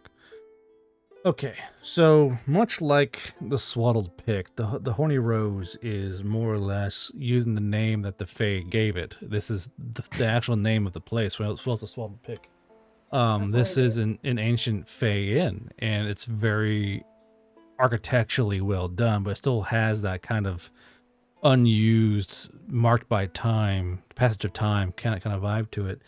As you walk in, I mean, it's just as expensive as the Swaddled Pig. This is where you go if you have the money to actually sleep indoors and be able to afford beer and food not cooked by you. Now, you want to ask directly or do a perception and brain power to see what you hear? I'm gonna ask directly. Okay. So let's see. How inhabited is it? So at the current time, it's quite late. There's only a male valley elf downstairs, kind of nursing the one beer he could afford to drink. So I guess I'll just I think. Nah, I'm not gonna do. I'll be back in Mailmon. Mailmon? Yeah. Where are your letters? Mon, not Mana. You say Mana. I said Mana. Oh, Mana. Yeah. I'll go sit down next to him. Say, how long you been here? He goes, oh, me, I've, about 2 weeks now. Arriving here. Not, I've been here for 2 weeks at the safe zone. Have you gone out yet, or? We have, we started out with 10, and there's 7 now. We just came back from the old pond. It's a little safer over there. So, I see that things are marked as safe and unsafe. Well, it's more of a current status of safety. Some things are more safe than others. So, what if y'all ran into that wasn't safe? I don't even know what to call them. It's like just these broken things. Like they're missing parts or they're not functioning correctly. I think they're golems, but they don't look like golems. And I didn't believe the rumors, but we saw actual Fae in the right wing, like as if they never left. Huh. Are you... I have to ask to be sure. Are you sure that there was actual Fae still here? Was it just like some kind of projection or? I don't illusion? think it just you see these shadows move along the alleyways and doorsteps and windows, and you'll come across a building that's way too neat, way too clean, windows still intact, and you don't think much of it, but then you walk by and you see things move in the shadows. You see large things, tiny things moving around. I don't know if this part of the town is haunted or just inhabited.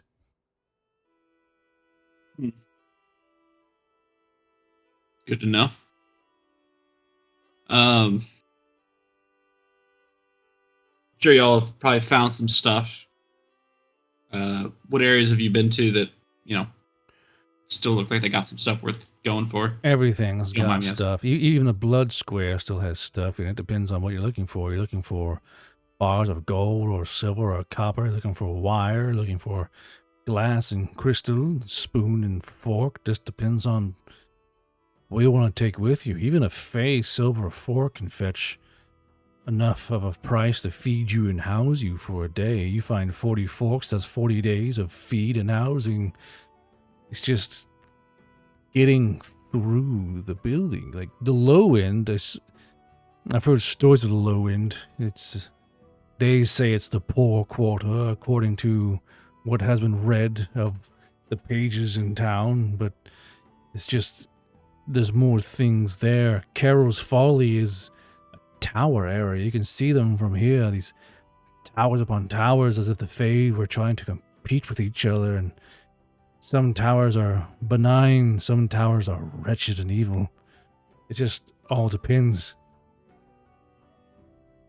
Let's see.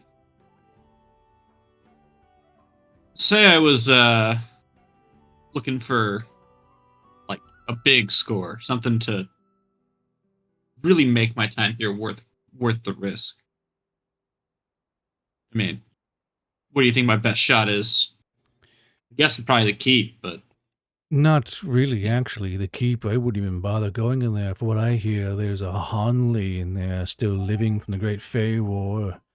An ever-living Fey who still holds on to his keep that was bequeathed to him. If you want to make the real money, you can go to the Everlasting Quarter. You can go to the Gentry, the colleges. There are books and scrolls in the colleges that would turn your hair white. There are magical things in the Everlasting Quarter. The Gentry was more or less the blue blood quarter of the Fae.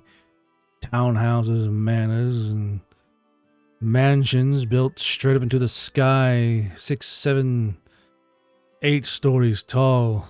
But the further out you go, the further you're away from help. I mean, just getting to the Everlasting Quarter is going to take you at least a day, 2 days, 3 days of walking. And I mean, you could try flying, but we've seen harpies get just obliterated out of the sky by these flying things, these things that are launched into the air. do we have any idea where the flying things are coming from? Me? I don't. I just keep my head down and try and find enough spoons to go home. Appreciate the info. Aye. Seem quite sad. I mean, you said there's 7 of you now. Did you? Well, we knew some would die. It's just this isn't what I expected. I thought it'd be like the outer rings. You go through and find a basement or two, maybe an old underground cavern or an old underground shanty town or an old underground hither and dither. But here the town is still here. These aren't ruins. These are shells. But there's things in the shells. It's not empty. It's like I said before. The town is still inhabited.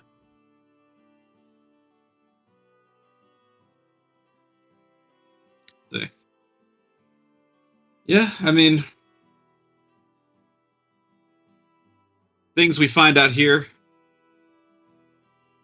It's kind of just what the city is, I guess. So yeah, I mean, you would think why would we come here to this area? But even during the war, both sides are buying these things and using them left and right. The market is so aggressive. You find a spell scroll here, it won't be a day and a half in the market till it's used.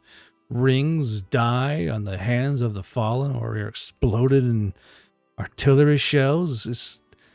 There's a constant market for everything.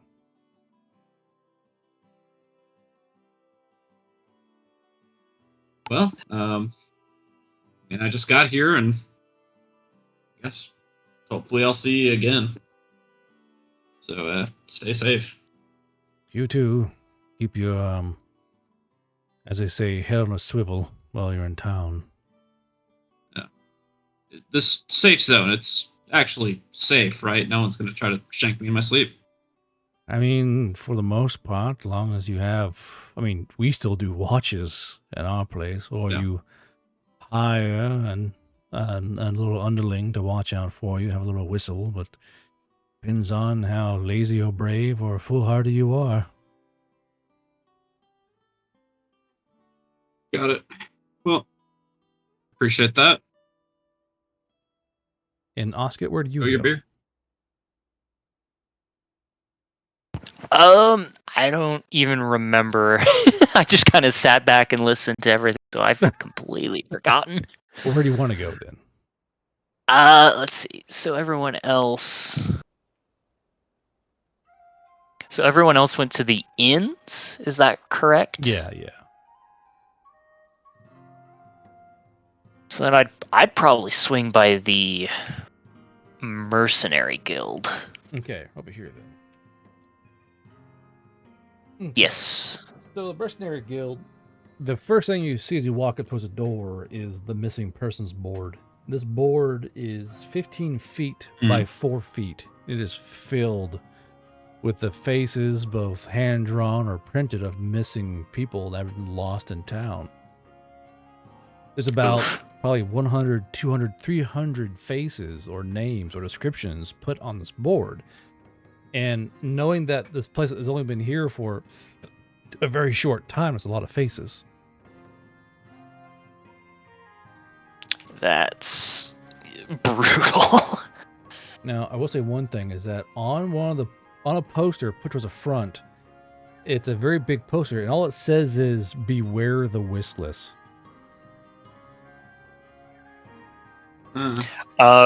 Does that mean anything to me? No, it is not.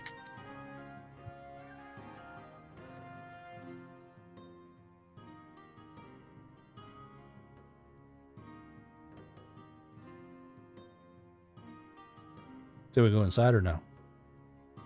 Oh, headset died on him. So, Anton, I believe you said you're going to try and buy him a beer, right? I have no money. I can't.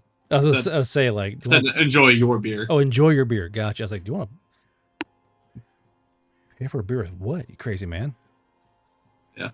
No, I have a Makarov that I can trade and a few other little things, but like, I gotta hold what I can for the moment. Should have lowered your standards, dude. Sorry about that. That was embarrassing. My headset's just like, I'm dead. So you go inside? So one more time. I was pulling up my notes. So beware the something or other? The Wistless. Wistless. All right, interesting. Yeah, I will scuttle on in. As you scuttle inside, this is definitely a very well fortified area. You see that inside the door are multiple guards watching the inside of the doors, not the outside. They're afraid of what might get in, not what might get out. So you walk past the guards, and inside here are all the proper mercenary guildsmen who are enjoying the amenities of the mercenary guild. But as you look around, you realize these are all very high-level mercenaries. These are all wearing the more high-class badges or markings of veteran or at least intermediate mercenaries. There are no rookies here in this building. Now, what's your objective here in this building?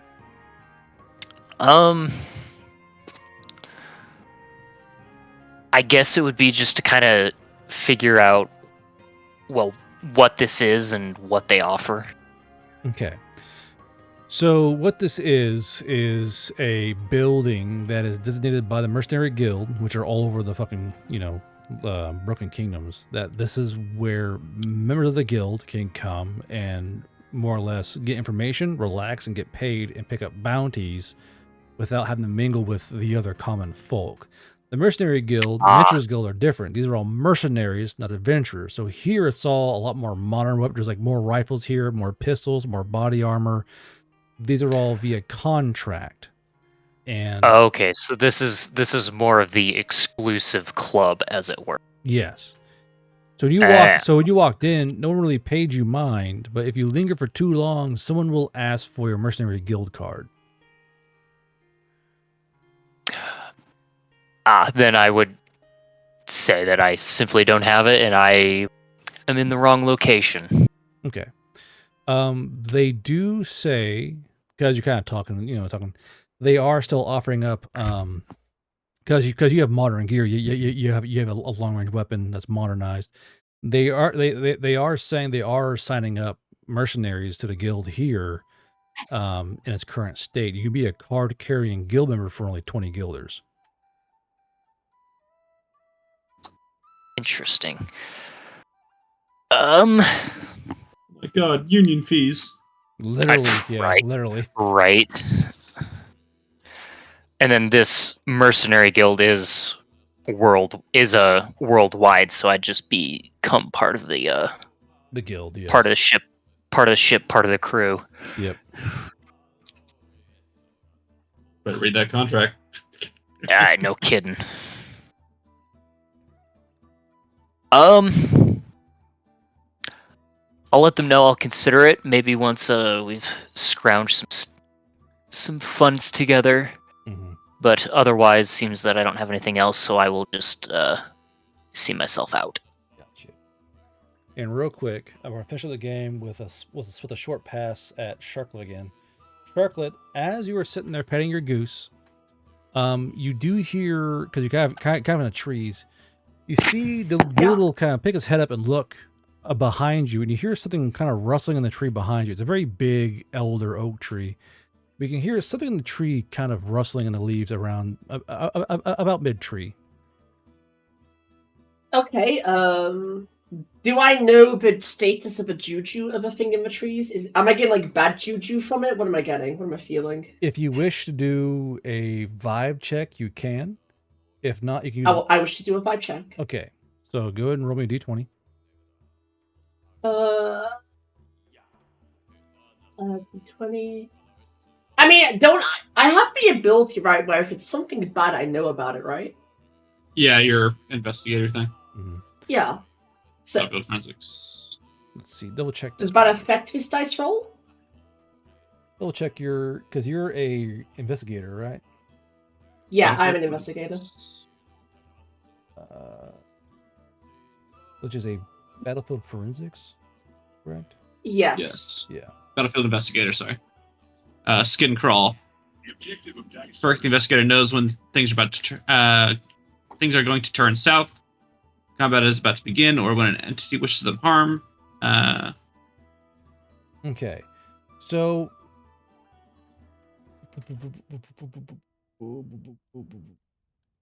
so the thing is that you don't your skin crawl tells you that something is not going to go south because whatever's in the tree is not instigating combat against you. I'll say that much, just for your skin crawl mechanic. Okay, I'm gonna roll the thing then. Here we go. Is that your vibe check? That's the thing you told me to roll. Yeah, the vibe check. So roll again. Okay.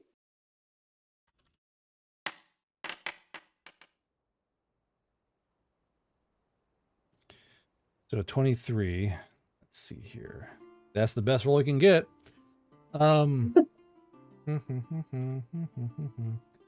How do I want to say this?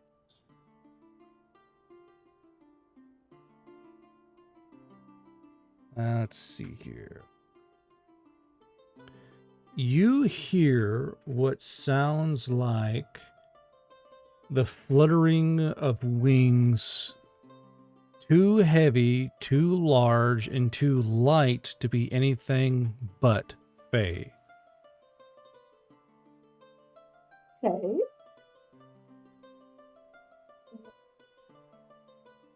Can I grab my goose protection? Yes. Okay, I would like to grab my goose protection. Do you like aim your goose towards a tree or some shit? Yeah, like aiming the goose, like a weapon or a shield that is just like I brandish my goose or whatever. Protect me, goose. As you brandish your goose, I'm gonna roll a check for the thing.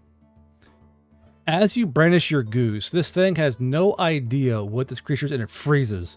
And it's in whatever's in the tree is not moving. It is now hugging the tree for dear life and safety, and trying very hard not to move or make any noise. It is currently being held in place by the black-eyed stare of the goose. Can I charge at it with the goose? Can you what?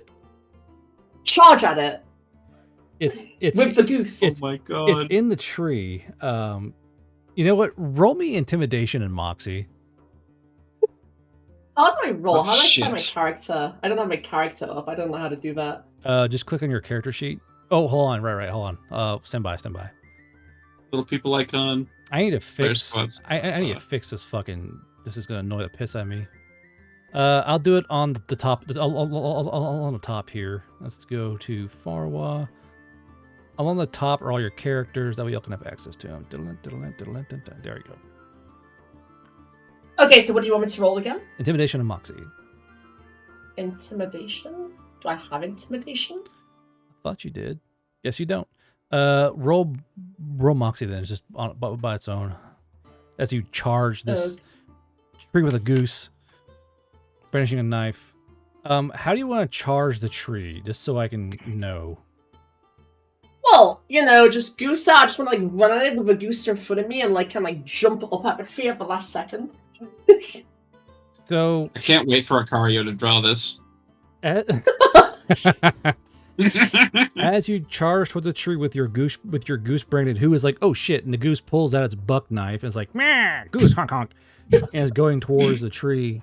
You see something just give a loud squeak of alarm and then flee the tree. As it's leaving, give me investigation and brain power. Investigation and brain power. 19. You don't have history. Roll me brain power on its own. Brain power.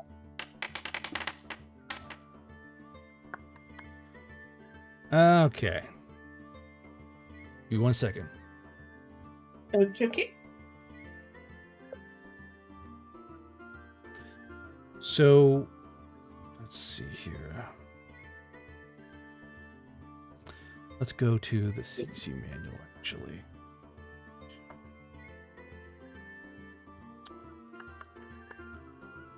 Let's see here. I gotta go to the actual lore blurb for these fucking things.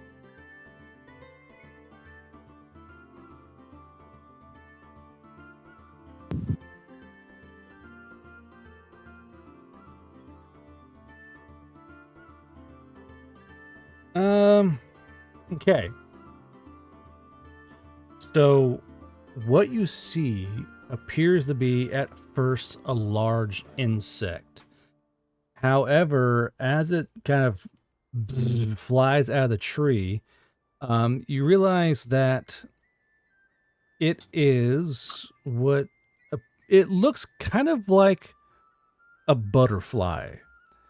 You see it has kind of an elven-looking body that has vibrant butterfly wings.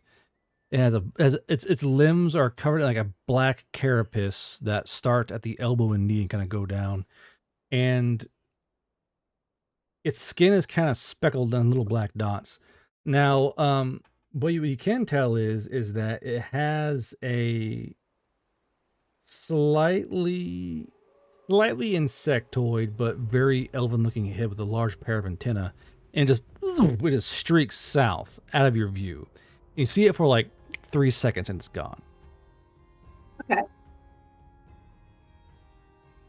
And on that note, I am tired. My voice is tired. We're gonna end it there today. Okay. Okay, so you guys need to plan where your first jaunt is gonna be in this giant bitch, and we'll kind of go from there. Chat, thanks for giving money if you did and buying mules. If you followed, thank you. Subscribe, thank you. And players, say goodnight. Good night, chat. Thank you for the Waffle House training. Yeah, thanks for the Waffle House. That was incredible. Oh my god, yeah. All right, bye-bye.